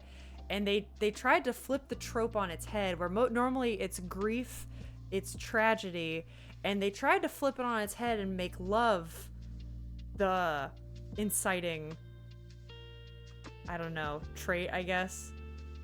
Where his love of Padme drove him so crazy to protect her that then that was the downfall that overall led him to Vader. And I don't think it was executed the cleanest. If you've restarted your Chrome tabs, Poke Rogue should work now. Okay, I'll give it a try, maybe. But yeah, I would say it's the tragic hero. It's supposed to be the descent to madness arc, is what I would call it. They did something different, trying to be inventive by flipping it on its head, rather than it being the tragedy of Padme's death. He caused Padme's death because the love was the inciting factor of his madness. And it all kind of stems from that. Could have been done cleaner. I'd argue it wasn't love, it was fear. But I agree it was executed poorly. Maybe. I disagree with you on that. I think there's a lot of things that point to Anakin trying to be like, he loves too much, he cares too much, and it's the same thing we saw with his mom in episode 2.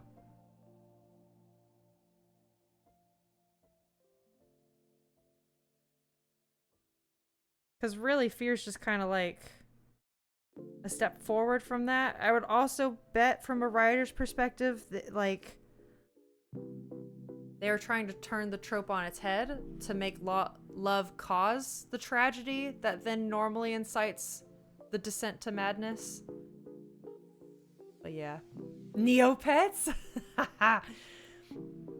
Neopets would be fun one day. Miley, I know you keep suggesting it. I want to do it one day. I think that'd be fun.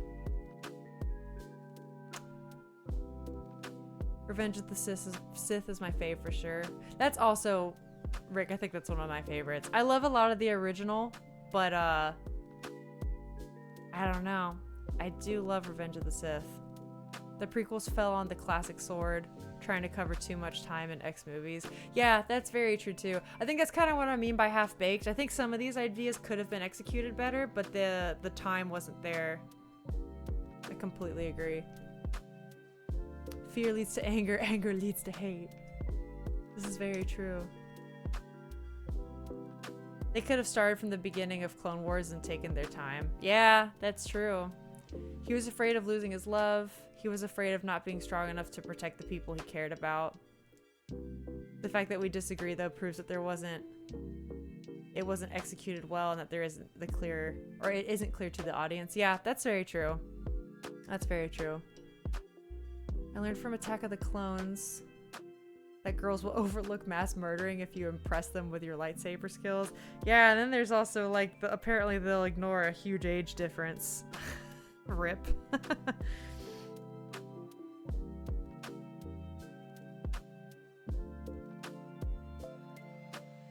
Yeah, whenever I learned about that when I was older, I was like, wait a minute, isn't that a little bad? What's going on here? Okay, I'm not gonna spend too much time on the toes. That's fine. I'm chatting a lot, but that's what I'm here for, baby. I like talking.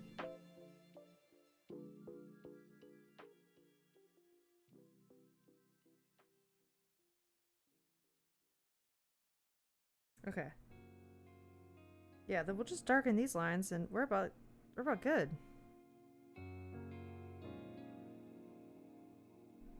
Oops. I also started, guys, this has been fun. So a lot of times whenever I've worked with productions, I've done, I'm normally like a concept artist person, right? So I'm the person that's drawing environments, costumes, wear and tear on armor or clothes or prop designs, stuff like that. So I conceptualize stuff, I iterate, and I send it off to directors and see what they like. I got what I think is going to be my last assignment on my film, and for the first time I'm doing color scripts, which is both intimidating as all get out and really exciting. For those that don't know, excuse me, a color script is something in the film industry where you take your boards or like really small drawings. Yeah, watercolor scripts. I know they're something that's so quintessential in the industry, but they're also something that's not like talked about a lot to those that don't like work in that environment. So you take like the storyboards or like, you know, little sketches of like what's gonna happen in the film at certain angles, and it's the sequence you see of what's going to be made, and you take those and you do really rough paint overs of them, like really quick and dirty color sketches or thumbnails. And the point is to explain how exactly this scene, this particular angle with everything in it is going to be lit, what colors it's going to be, how contrasted are the shadows going to be, just any color and lighting information, it's in the color script. But what's cool about it is you also have to kind of plan for it long term. You normally take all these little sketches and you put them in huge lines and like zoom them really far out, almost as if you'd have like 20 post-its in a row next to each other, so that whenever you do them, you can see how the color changes throughout the course of the film. So normally, like, You know, you have to play with like, what are characters' certain colors? How is that relevant showing up here? You know, while we're talking about Star Wars, a classic one is that the Sith are represented by the color red. And so like wherever red pops up in a color script, if you zoom out and look at the whole film at once, you can kind of see fun trends and stuff like that. Another fun one is if you watch the movie Up, this is like a great example I was taught with and I love to go to. Ellie, the girl in Up, Carl's wife that dies in the beginning, she's represented by the color pink. And anytime you see pink in the film, it's because she is influencing the scene in one way or another. Anytime you see the color pink in the film. She also has like a pink bandana in the beginning. When the house is in the mountains and the sun sets, the whole sky glows a pink color. It's so cool, but there's a lot of language with color that comes with color scripts, and I have to figure all of that out. And I'm nervous because I've never done it before. It's only been 5 years, but in one episode that's super creepy. Oh yeah, or in episode 1 that's super creepy. Yeah, no, I agree. Sorry about the age thing. I was like, wait, what were we talking about? Yes. Do artists have equally creepy Google searches? Oh yeah, as like writers? Like do you Google stuff like would a dead body still leak blood while being dismembered? Yes, absolutely. I know that from both sides of the aisle, as a writer and as an artist. Yes, and then sometimes it's extremely difficult to still find reference because we will need to see that like physically. Like, oh, what would a cauterized wound look like? You know, or particularly for like a whole stump of your arm. And sometimes you just can't find it on the internet, but like I need to know what it looks like. So sometimes we have to like get creative and figure it out. Oh, like how the Harry Potter films get darker. Oh yeah, and grimier as the 8 movies progress. Yeah, you could say that. And because there was even a change in directors, you could even say that like that was a director change, or like they made that conscious just even per film. And then yeah, I bet even within the films you could find some color nuance like that. But that's exactly what I'm talking about. That's a very good macro relationship of films and color is what I'm talking about. The colors are vibrant in 1 and everything is dank after 5. Yeah, I would say that's accurate. And then sometimes, as I said, there's like color motifs too with like certain music or characters. It's really common to try to associate like also sunlight and what's going on with the weather, which that's kind of like a more obvious one. What's going on with the weather will influence your lighting and your color, and you can kind of use that to your advantage in a color script too. Fire and like candlelight and stuff, it's interesting. And it requires a lot of reference hunting. Alyssa murders people for art confirmed. That's it, baby. Let me cut off your hand. I need to know what this looks like.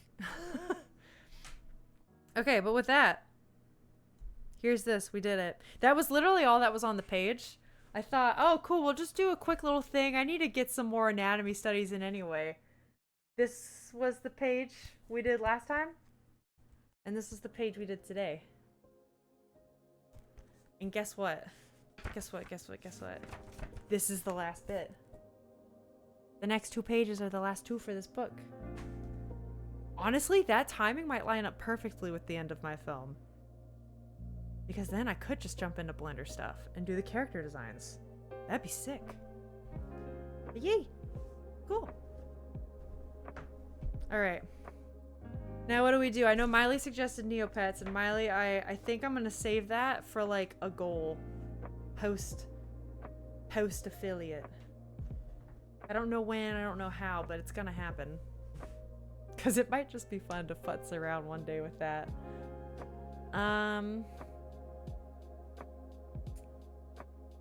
Alright, I'll accept Toontown. I've actually never played Toontown. That was one I missed out on. I also missed out on Club Penguin. That I think was another one that people were really into when I was a kid. I might be aging myself. I don't know.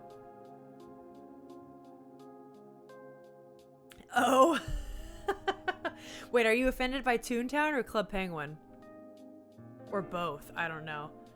My vote is, of course, for Vampire Survivors, but I'm also going into meetings soon, so I'll be here for another, like, 30 minutes. I'm also feeling Vampire Survivors, so Jack, if you want that, ask and you shall receive.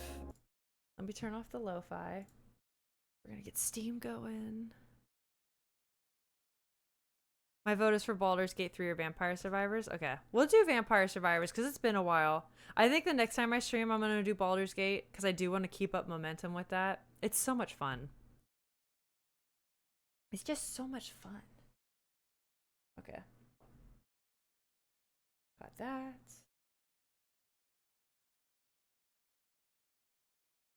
Hey, apparently because I'm big dumb with Twitch and technology, apparently. Like how I didn't know about alerts. Can I do polls? Like right now, or do I need affiliate for that? Because clearly I don't know any better. Alright, let's switch to Vampire Survivors. Let's go. Gotta move everything over. Yeah, it's a command. Oh my god, you're telling me this whole time I could have done polls? I just can't do the gambling. That's what I can't do. That's really tragic, guys. I promise I'll get better at this whole streaming thing. Every week gets better. Every week. Alex, wait, you're a mod. Can't you do polls as a mod? I mean, I know you're working a lot of the time, so like I won't ask you to do that too much, but vampires. I'm going real low budget with this title. Whatever. You have to allow me. Wait, I thought I did. Oh no, I mean maybe I didn't. Oh no. Okay, this is switching. This is good. Okay. Let's turn on the desktop audio, baby. Oh no. God, I love gambling. I need it. I can stop whenever. I just don't want to. I really can't wait to use channel points for that kind of thing. I think it's going to be a blast. Yeah, Alex, pull your weight. It's not default. Okay, so, gang, after the stream today, I'll learn how to do polls. I'll make it so that Alex can do polls. He can do whatever funny polls he wants. And it'll be great. We'll be one step closer to being a better streamer. See, I could even just do polls for stupid shit. Like, which character should I start off with? Do it. I'm gonna start with Poe. I like Poe. Here we go. As always, audio. Let me know, up or down. I don't think... Have I done Dairy Plant? Let's do it. Well, you know what? Let's just jump in the deep end. Who cares?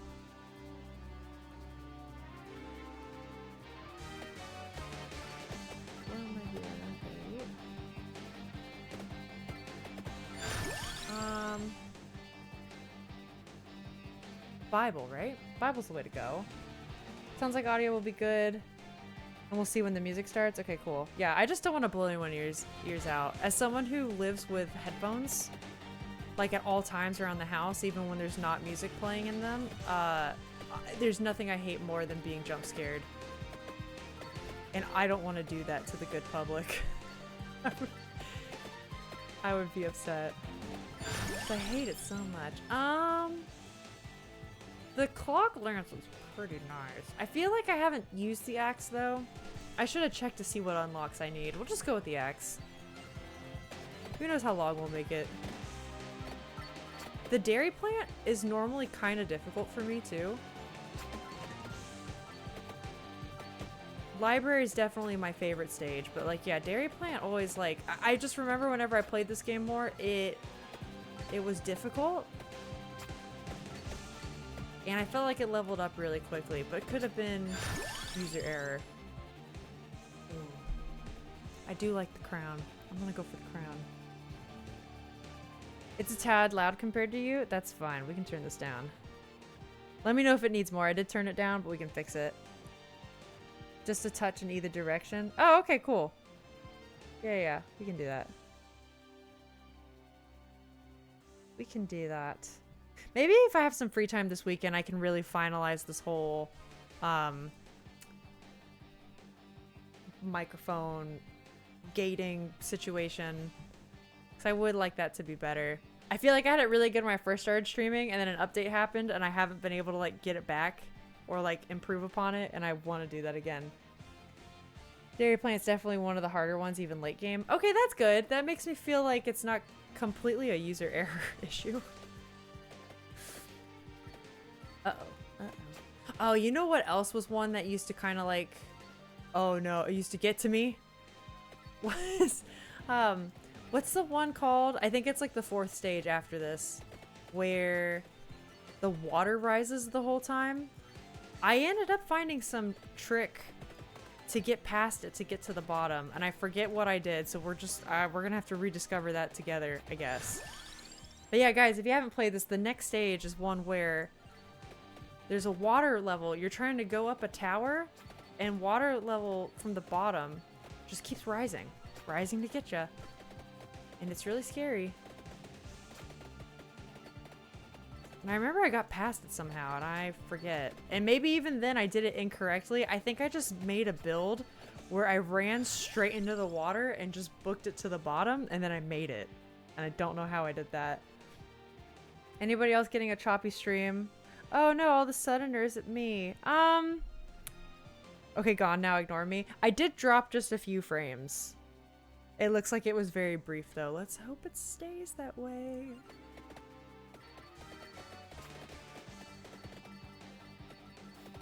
Yeah, the internet, I mean, God, famous last words, but it's been like surprisingly decent lately. There was a time like in March, my internet every day just conked out and my whole stream died. And it hasn't been doing that.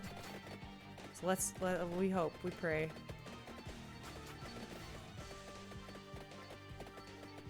Okay, this is going okay. Maybe it's not. The green guys are a little scary. We'll get more garlic.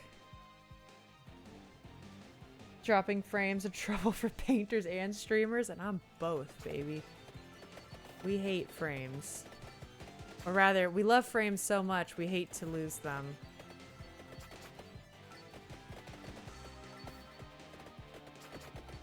Okay. Santa water. Can I get more crowns, though? I feel like the crowns might be nice if the green guys are starting to scare me.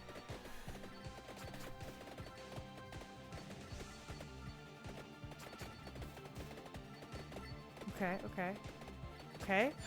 Yeah, I'm not able to get a lot of movement right now. This is we're just kind of fiddling around. And you know, now that I'm thinking about it, okay, so like Jack might know a lot more lore about this than me. Because there's gotta be lore to this game, right? Like, why are there no vampires? And all the characters are very intricately and well designed. Why is there a dairy plant? The forest, I get. That's like generic, Germanic, you know, vampire, undead stuff. Even the library, I could see that. That's pretty normal fantasy stuff. Why a dairy plant? Is there a reason for that? You know, with the axe, I really should have gone upwards. That would have been a much more efficient use of my weapon. She didn't think about it. She didn't think about it. There we go. Should I go garlic or Bible? I don't know. This game visualizes how life's problems work. You can just try to manage and eat floor chicken to survive. I made a floor chicken joke at my vacation and no one understood it because no one played the game. And I was really upset. It was like someone dropped something on the floor and I was like, oh, I'll eat some floor chicken. And they looked at me like, what the fuck are you talking about? I'm gonna be honest, I barely paid attention to the plot. I've put at least 150 hours into this and I have no answer to your questions. I mean, listen, I've put in a lot of time too. I get it. I get it. I also don't know. And like now that I'm thinking about it, why is it a dairy plant, you know?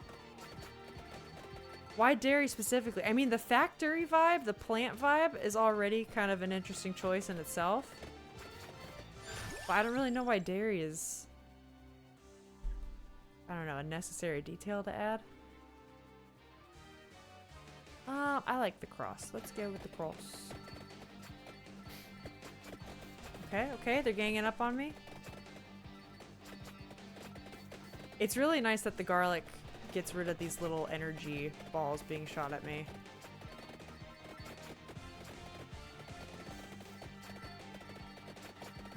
Okay, okay. Oh, but Santa water. I'm so bad at this. Okay. There's plot. Sorry, there's plot. Made me cackle. There's a lot of stuff going on in the background. I think there's a whole story. The characters. You should look up the character designs for this game, Rick. It's kind of crazy. They're very well done by Ona Sugar on Instagram. She does great character art. I'm not even sure if we're vampires that survive or we're surviving vampires. There's actually no vampires in the game, funny enough. I think you might be the vampire. Oh, I don't know now. Guys, I might go down a rabbit hole then and figure this out. They just introduced some DLC that actually has a bit of, through plot. You start as a certain character and have bigger restrictions, different growth goals. First character was actually Garlic Guy. Hell yeah, I love Garlic Guy. Sometimes I call him Onion Guy on accident, and I really don't mean to. The lies. Oh, wait, what's down there? Oh, that's right, I can get like special items and stuff now. Gimme. Okay. I need the help. I need the help.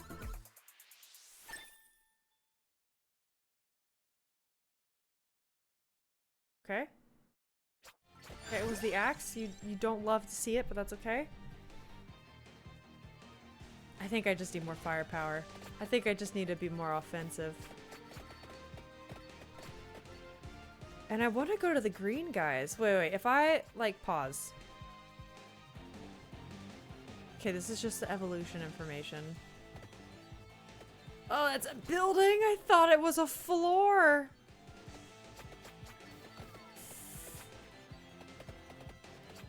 Okay, yeah, this is bad. I shouldn't have done this. I'm running away from the XP, and I'm not high enough level for this. I need a farm. Yeah, I just gotta farm these guys. I don't think I'm gonna be able to get to the map stuff this time.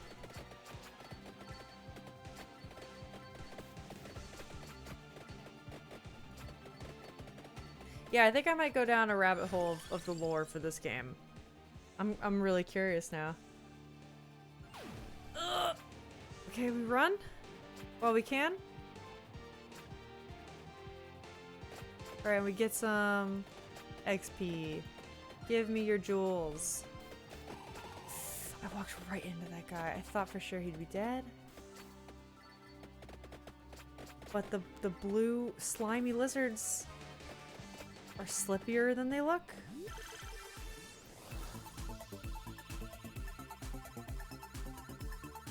Yeah, rip. That's not good. Are these maps always the same, or are they randomly generated to some extent? I actually don't know. They might be randomly generated to some extent. They're kind of like never-ending revolutions of the same stuff, so that makes me think like could be either or. Well, actually that's not true. Is there a bottom? I actually don't know. Rick, I'm sorry, I can't answer any of your questions. I'm pretty clueless. Despite having 100%ed this on my phone previously, I am clueless.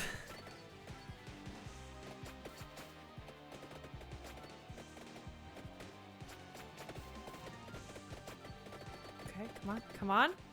Lizard guys, I need you to keel over. I need you to die. Man, they are tough. Dude, they're so tough. I have to get more XP. This is just, it's not. Oh my god, that's a wall. I keep thinking it's the floor. That's bad. Okay, typically always the same, but you can modify them and yourself in limited ways. You can make it endless. Oh, that's right. There is an endless run that you can add on. I forgot about that. You can make the characters more difficult. You can reduce the amount of weapons you can equip, etc. You can mirror them. Hyper mode. Yeah. I remember I really disliked mirror mode because I got like too comfortable, and then the first time I did it, I was like, what is this? Just because it was unfamiliar. I got so used to it the other way. I do remember hyper mode though. Hyper mode was my jam. Freaking love hyper mode. Alright guys, this isn't a good run, but I've learned my lesson. I don't think I'm in a spot to beeline for the 2 green arrows yet.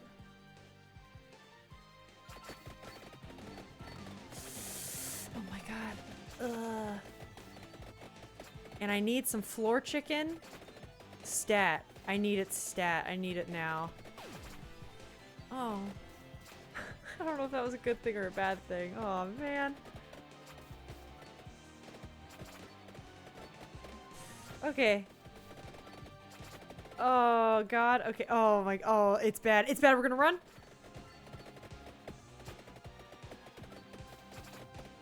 Oh, the red guys seem even more dangerous. The red guys seem even crazier, dude.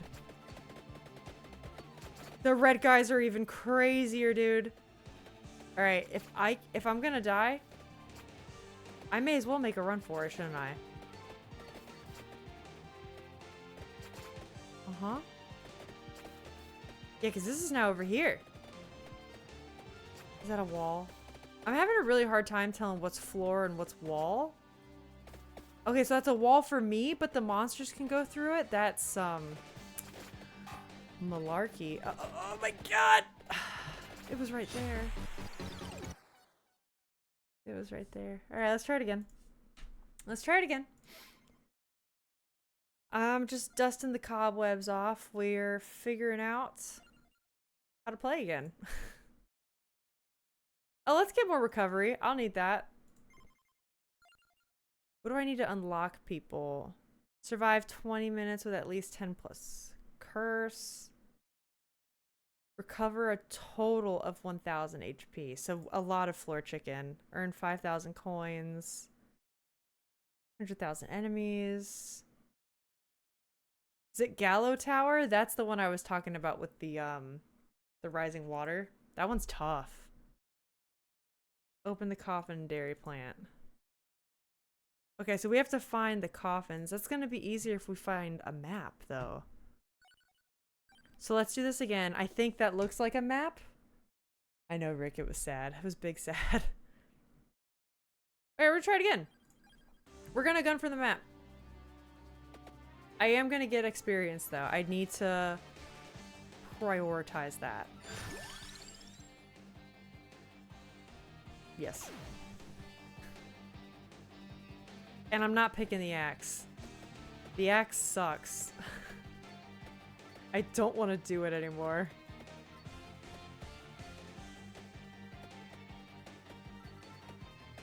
Gimme. Okay. Uh-oh.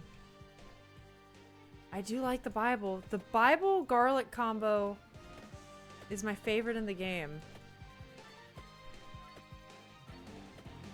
Rainbow Bird's pretty up there. I know we haven't seen Rainbow Bird on the stream yet, but guys, let me tell you, Rainbow Bird slaps.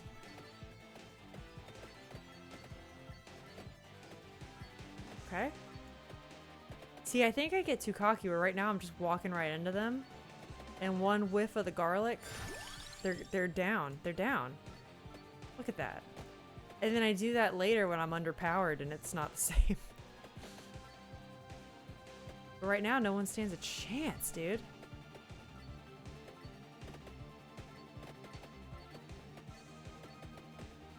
Oh, okay, yeah, except that guy now. See, I got too cocky. So now we'll go after these guys.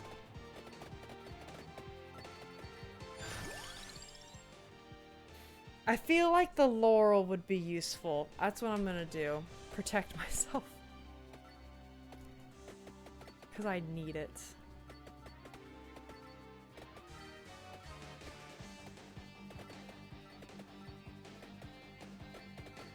Okay, okay, okay. Okay. Oh my god, a flyby. What were those? They like minotaurs? It kind of looked like it, didn't they?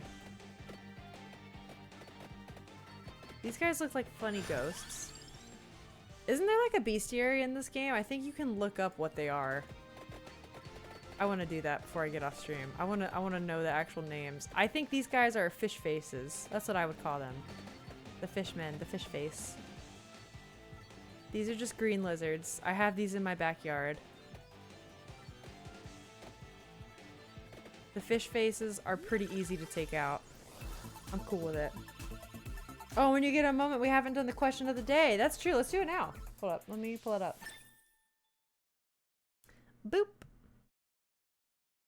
All right. We got the question of the day. Okay. What do we got? What's next? Ooh. Okay. Okay. Do you have, or have you had, any supernatural experiences? That's a very interesting question. Sword wielding man, sized lizards. Florida really is different. That's right. All of them are trained from birth, the art of the sword, you see. And only the best are allowed out in the surface. Ooh, Duplicator.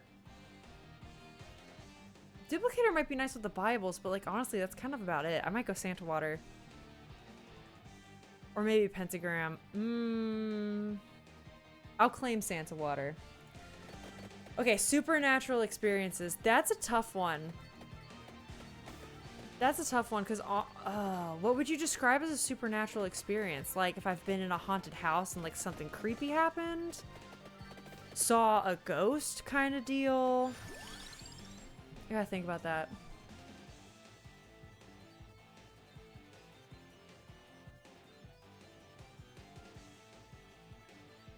Have I? I don't even know. I feel like I have, and I'm just like blanking out. Has anyone else had a supernatural experience? Because I would love to hear it, and then maybe that would jog my memory a bit. That tends to happen with the questions of the day. I do feel like when I was a kid, I had moments of like, oh my god, I saw a ghost, or like, I remember there was a time I thought I saw my grandfather, and this was like a week after he passed. But then there's also a part of me that's like, was it just a flash of the light and the way the light shapes hit the room and the furniture? I thought I saw him, and it was also like the week he passed, so like, maybe that was just on my mind. We had just been to the funeral like the day before. But then also, if you believe in that kind of stuff, you could say like, well, I mean, if he just died, like maybe he was coming to visit. I don't know. I am a bit skeptical with that kind of stuff though, which is funny because if you also know me, or if you can't tell by my decor, or you can't read what books I have on this bookshelf, I am a practicing witch, and I do a lot of like stuff to the seasons, and I do believe in kind of like, I don't know, would you call it like agnostic? Like I believe in bigger power stuff, but like not to get into it here, like it's very different than what I think anyone would expect when I say things about like witchiness. I don't know. It's very hard to explain because I'm also very much a science person. I think everything can also be explained by science, and there's a way where those two kind of mingle that a lot of people don't talk about or think about. Ooh, we got some stories. Wait, let's see. Never had a supernatural experience. I grew up with my mom showing me all of those History Channel style. Oh yeah, Ghost of the Tower of London. Yeah, like in California, there's a lot of like haunted hotels that you can stay at and stuff. And I always wanted to, but no. Yeah, I think that's how I am. I think I've wanted some supernatural experiences, but like I don't think I've had anything where I've been like, this is set in stone. This has definitely happened. Unless I'm blanking out, and if I forget and I remember later, I'll definitely say it. Well, kind of. I talked to my dead grandma and I saw my future child, but that was under the influence of, I don't even know how to say that. It's a traditional psychedelic medicine from South America. That's super interesting though. I definitely wouldn't knock it. Like, that's the funny thing. I'm skeptical and I'm a science person, but also like I'm open to anything, and I would say like I definitely like believe in kind of like spirits in a regard. Like I said, I don't want to get into the whole thing on Twitch because that would be like a whole fucking lecture. Like, it would be a whole thing, and like it's not the place or the time for that. But yeah, I definitely know what you mean. Maybe I wanted it too badly and the ghosts don't appease the needy. Yeah, they're just playing with you, Jack. They're edging you. I've got a meeting with my sleep paralysis demon like once a month, if that counts. Oh, that counts. That super counts. Oh, dude, I'm sorry. I've never experienced that. How is it? I hear Florida is haunted by the ghosts of common sense. Yeah, you would... Feels like that. It feels like that, doesn't it?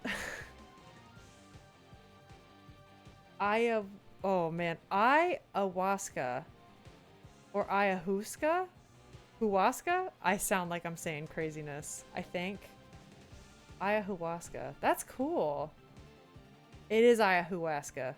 Okay. That's really cool. Rick, was it a good experience, or was it kind of like a sad and like unpleasant experience? How would you describe that? I think I'm just gonna go full on firepower as we attack the vampires again.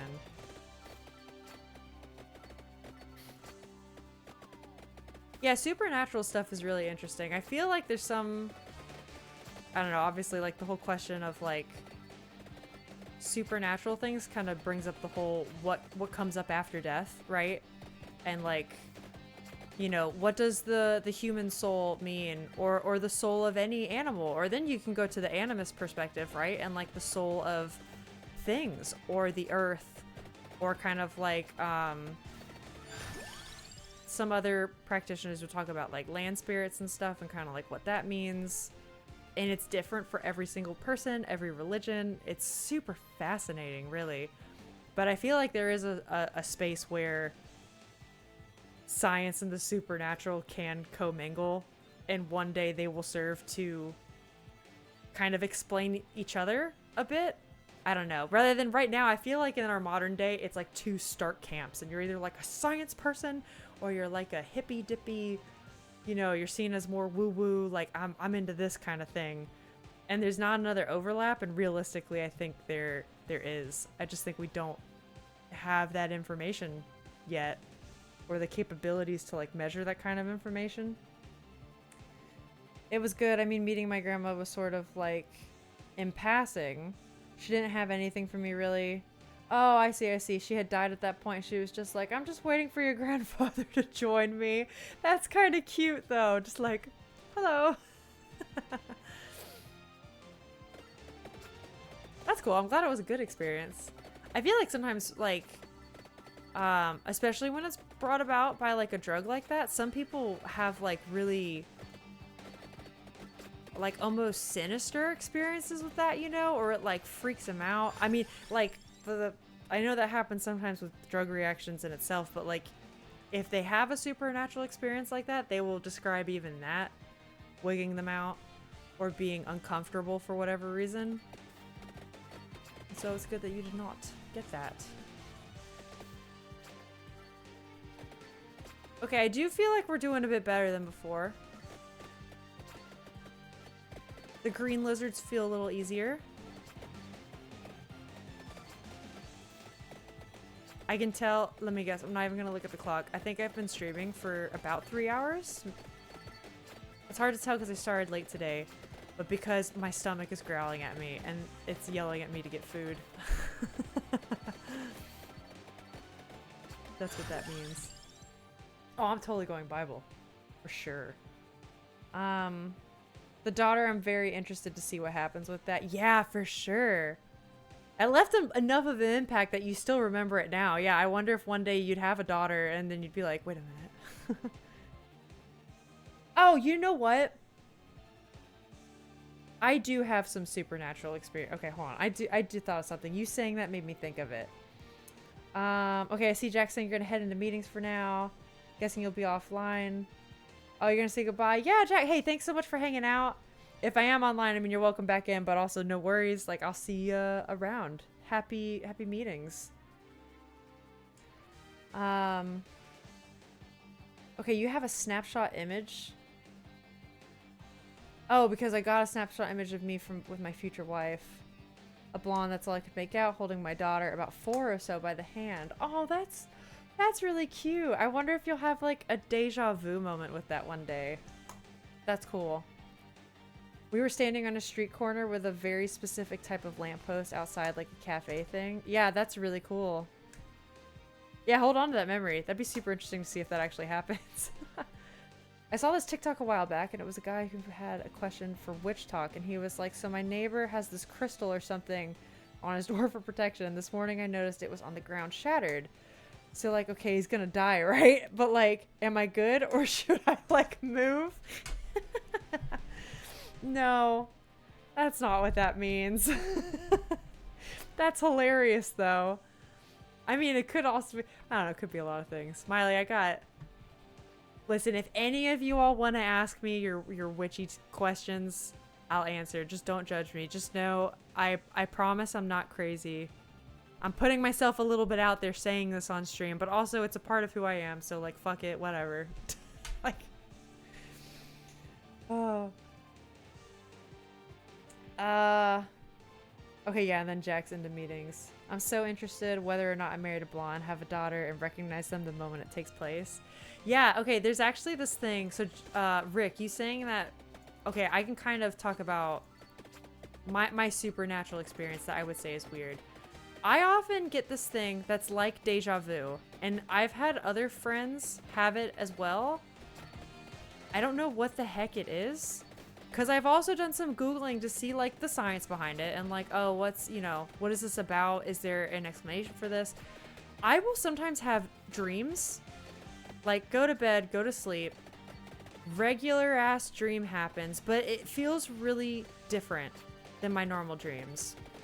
I have mentioned on stream before, I'm, like, in aphant. I have aphantasia. So my dreams feel and look very different. Like, I'm mind blind.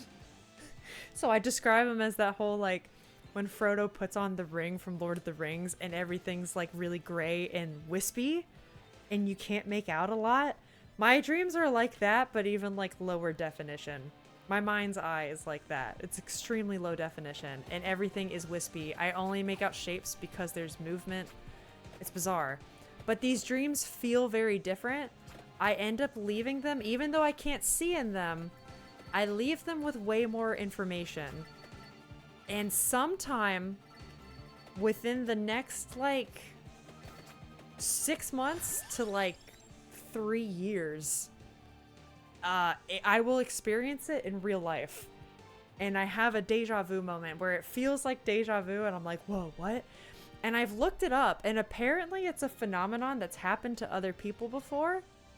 It's called deja rev. So, like, if deja vu means, like, experiencing it again, or, like... Oh, I forget the translation because it's French. Deja vu has a very particular French translation. Deja rev is the same thing, but instead of experiencing it twice in life, you experience it once in a dream for rev, and then once in life. So apparently there's, like, people trying to figure out, like, what that is, because I'm not the only person that has experienced it. And I thought that was also fascinating. They think it might have something to do with, like, your brain remembers the details from a dream and it's close enough to your, like, real life scenario that it kind of, like, jumpstarts an emotional response, and that's, like, the deja rev that you're getting. I don't know. It's interesting. But that is something, like, every time that happens to me, I get like, oh my god. What's happening? It's super weird. I had a couple premonition dreams, so I dream of something and then it happens. Yeah, that's what I'm explaining. So you've encountered the deja rev. It's super weird. It's uncanny. Like, Maybe that is the science behind it, but I would describe it as a supernatural scenario because sometimes it is... I mean, it's uncanny. It's people I've never met before, and then later in life, I'll meet them and we'll be out to lunch or a cafe, and I'm like, holy shit, you've been in my dreams before, what? It's so weird. So I get really excited when I dream of lottery winnings. Hell yeah. It's only a matter of time. Yeah, I would say that's my supernatural experience, though. That's probably the closest thing I got. I've got no, like, cool poltergeist stories or, like, ghost stories. I had friends that used to tell me that. Like, one year for a field trip, we all went camping. And they had the coolest ghost stories of, like, being out in the woods and, like, the light in their flashlight just went out. It died even though it was a new battery. And then they heard the ghost speak to them. And then they ran back to their car. And I remember them telling the story around the campfire, and it was just so aesthetic and cool. And I was like, man, I wish that stuff would happen to me. That sounds so exciting and interesting. But no, I don't got any cool stories like that.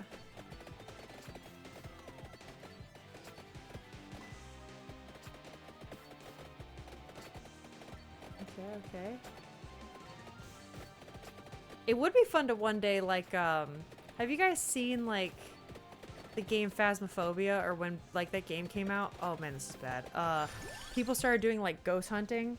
I feel like going on ghost hunting, even just for, like, a night out with your friends, I feel like that would be a fun-ass time. You know what I mean? Whether you find a ghost or not, whether you believe in it or not, it just sounds like a fun thing to do.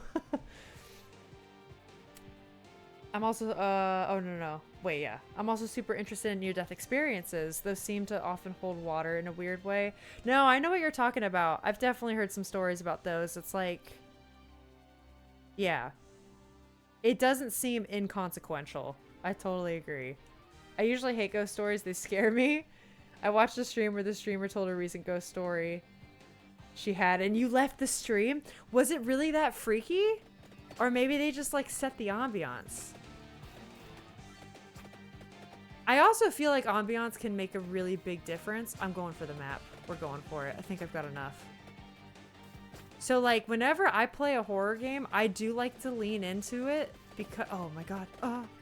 I like to lean into it, and I often play at night. I like to play at night or when it's rainy outside. Like, really dark storm clouds are everywhere. And maybe it's raining. I gotta get through this. I did it. Maybe, like, I'll light a candle when it's dark or something. But I do not like playing a horror game when it's, like, noon. The bright Florida sun is shining on me. Which is sad, because now I think about it, I'm gonna play a horror game eventually on stream. Like, as an extra thing during extra bonus streams.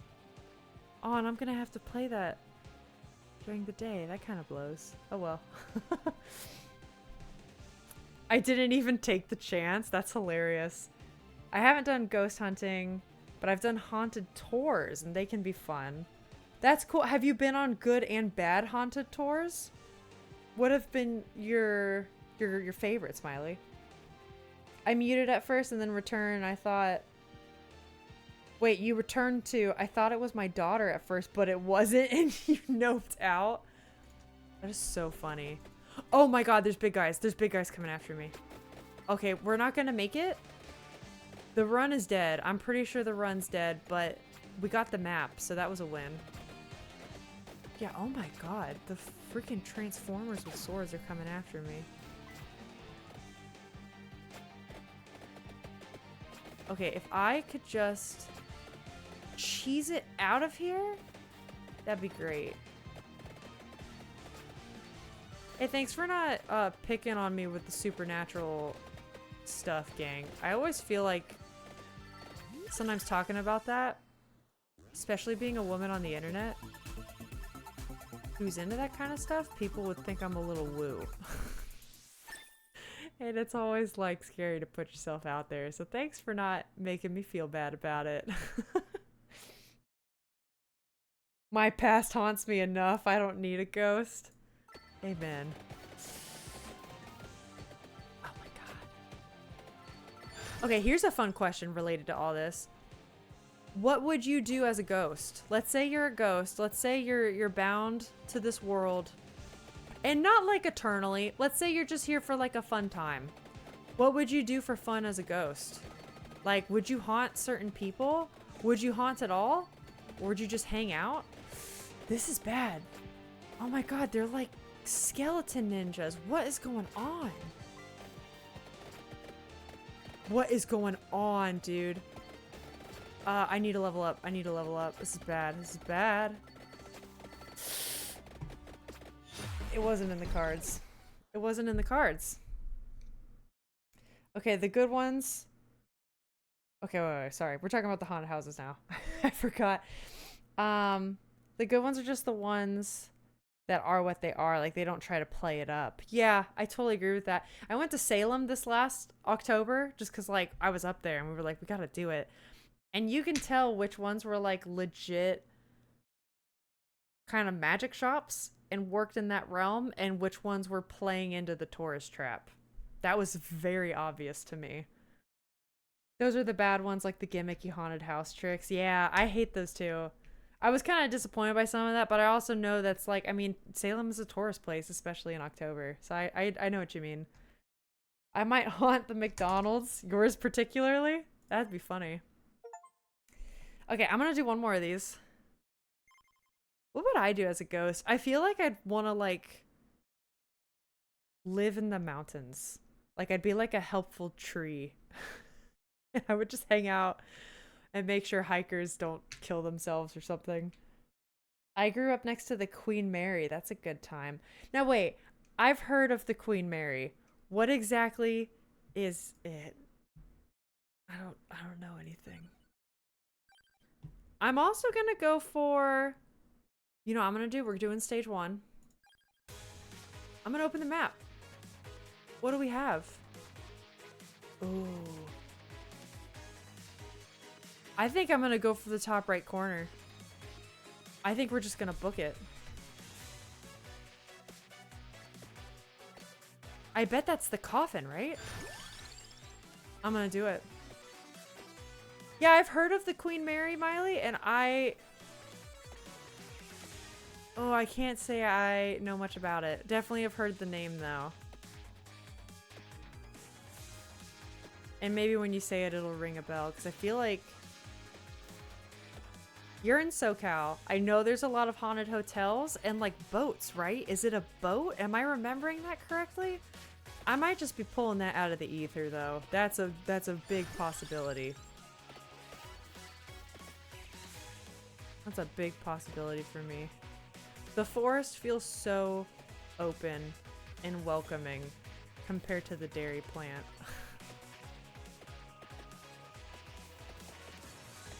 Okay. Okay. Has that made a difference? Oh my god, we've moved like 3 pixels. Alright, we gotta skedaddle then. It is a haunted cruise ship. Okay, so I did remember that being a boat. I wasn't losing my mind. That's cool. I think I remember watching a documentary on that once, like why it was haunted and whatnot. You grew up next to that. Were your Halloweens awesome? That sounds like a blast. If I could affect electronics, I'd say things into the headsets we communicate with. That's so great. So helpful things, sometimes things like poo. And they'd be like, what was that? Who said that?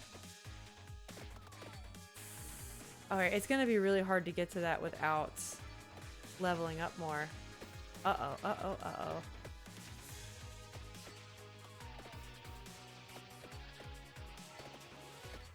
Okay, yeah, I think I'm gonna have to level up more. This is dicey. That's a wall.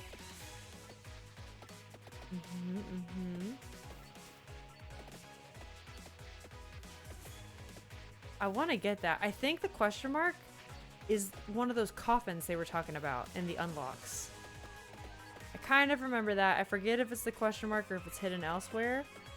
But gang, let me tell you what, if you get a coffin, that's the good shit.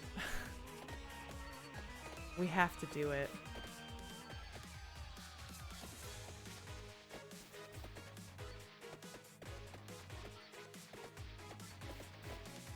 Okay.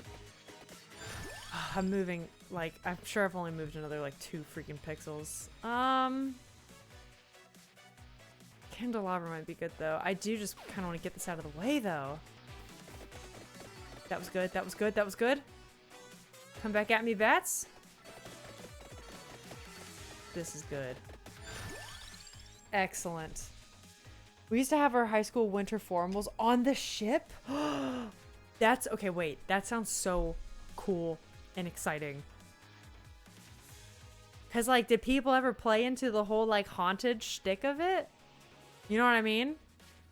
Did you guys ever screw with each other with that, or was it just like such a non-starter? Like, oh, whatever. Yeah, the Queen Mary. Oh, ha, ha. I feel like you could really do some fun stuff with that, though. Or, like, screw with your friends, even. The senior prank could have been glorious. I'm just saying, the potential is crazy.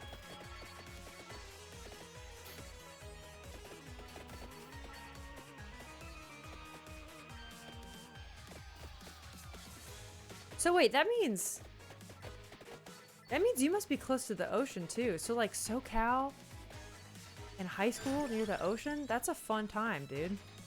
And maybe not, I don't know. I live 20 minutes from the beach and it's not great. Maybe it's the same over there. I don't know.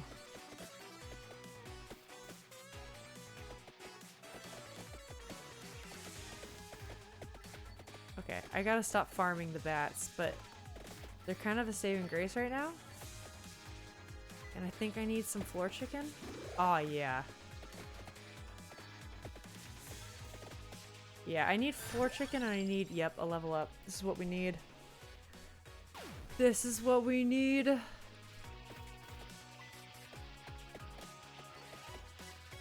Alright, how much closer do you think we are? Oh my god. Okay, no, I'm starting to see it. So everything, my guy stays mostly in the middle. The map's moving around it. So we're getting closer. Let's keep on trekking upwards, I guess. I do need those, though.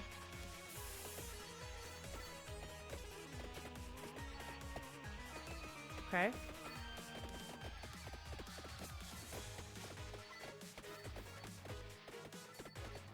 Okay, okay. Yeah, I feel like the most exciting thing we have here where I live, it's like, okay, so the beach is nearby. And really, if you live anywhere in Florida, the beach is drivable, right? Like, you can get there. It's just a skinny little state. Even if you live in the middle, it's like an hour drive in one direction and you're there. But,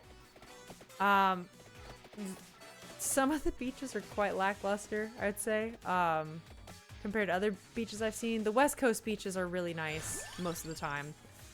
I would say, though, that the biggest thing we have to offer is Disney. Disney World's and, like, you know, Universal, that kind of, like, the Orlando theme park tourist trap thing. I think that's the biggest thing we have to offer. When you definitely fly into the Orlando airport and you land, they make it known that that's probably what you're here for. It's extremely difficult to miss. Let's get some of these. Alright, guess not. We're going? The pentagram took that from me. I feel like we're doing pretty okay, but I don't know. I think I might be glazing myself, you know? Yeah, I feel like I might be glazing myself. That's okay. This is okay. Ah! Alright, if I could just get a couple more of these. And nope, not the chicken yet. I'm at full health. Well. Oh, God. Oh, God. Get out of here. I'm just gonna run for it. That was so bad. That wasn't even worth the chicken. I lost more health than I got back. That was some bullshit. I've always been within 30 minutes of the beach growing up. I thought you didn't drive to One Direction. You danced to One Direction. All right, Rick. That's a timeout for you. Florida, 1% Disneyland, 99% meth. I mean, that's, yeah.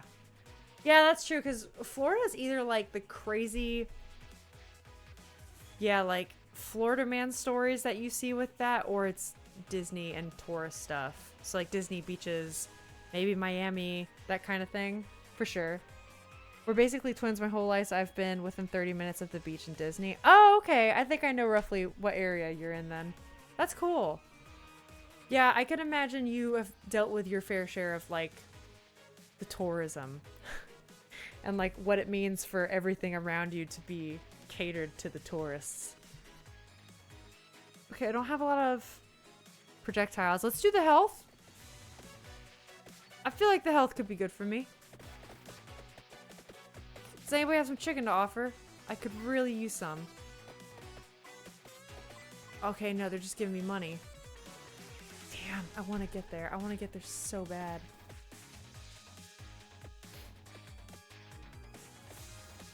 I want to get here. Maybe I should get more XP instead of just run for the hills, huh? Chicken? Damn it. Alright, those guys are easier. Yeah, let's get these guys. We're in the, like, potato bags on them. What are they doing? Oh my god. Okay, okay. The green guys really freak me out. They're scaring me. I'm gonna have to backtrack.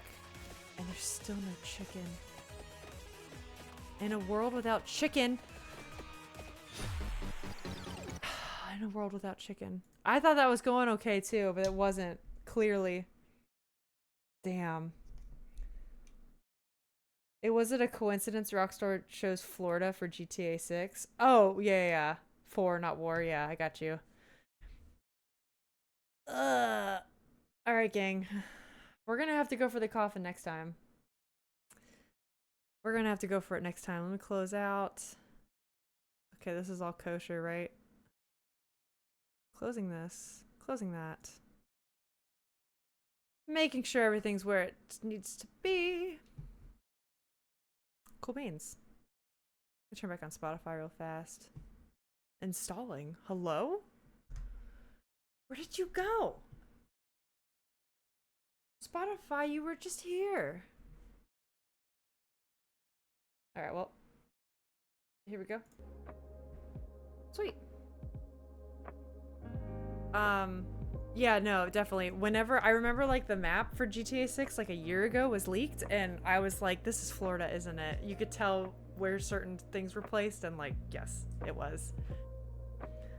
Hey, you got your new Florida man story? Oh yeah, that's right, for your birthday this year. That's right, because that just happened, right? Okay, Florida man arrested for pelting his roommate with pizza dough for coughing because he didn't like the sound. Oh my god. Oh, that's awful. With pizza dough. Surprised it wasn't with like gator tail or something, and then it would just be complete. Yeah. I wonder what GTA 6 is going to be like with Florida. I wonder... Okay, from the map they picked, I can tell you it's central to South Florida. They hit all of the major road marks that you would come across if you're here. I'm super curious to see what their quests and stuff are going to be like, or their shops, or where you go. I almost wonder if by then, like, will I still live here or not? Because if I don't, I think that's going to be really funny. I think it's going to be eye-opening and kind of nostalgic in, like, a homesick way, but also, like, oh, this is probably for the best, isn't it? Like, but also, if I'm still here and then I play it, it might just make me feel really bad and, like, light a fire under my ass to be like, you should leave. What are you doing? Maybe, maybe not. I don't know. But anyways, that's probably going to be it for me today. How long has it been anyway? I've lost it. Oh yeah, it's been, oh my god, yeah, it's almost 4:30. Like, no wonder I'm hungry. It's been a blast. Thanks so much for hanging out with me while I did my anatomy studies and we played Vampire Survivors. I'll definitely be live again Monday. Back with probably like a more fun Monday. It's gonna be more chill, hanging out, stuff like this. And then probably more games. I'm wanting to stream longer and build up an endurance for that as I get ready for doing design stuff on stream as well. So that'll be fun. And if I don't see you Monday, I'll see you around, and I hope you have a great weekend. My Florida man claims he caught a time traveler coming out of his shed. Is that real? Oh my god. See, this is why I can't tell you things like my witchy stuff, and then you, like, I'm afraid people are gonna think I'm crazy. Like, actually. So whatever. Yeah, bye guys. Thanks so much. I hope you have a great weekend, and I'll see you around. Thanks so much for hanging. Means a lot. Bye.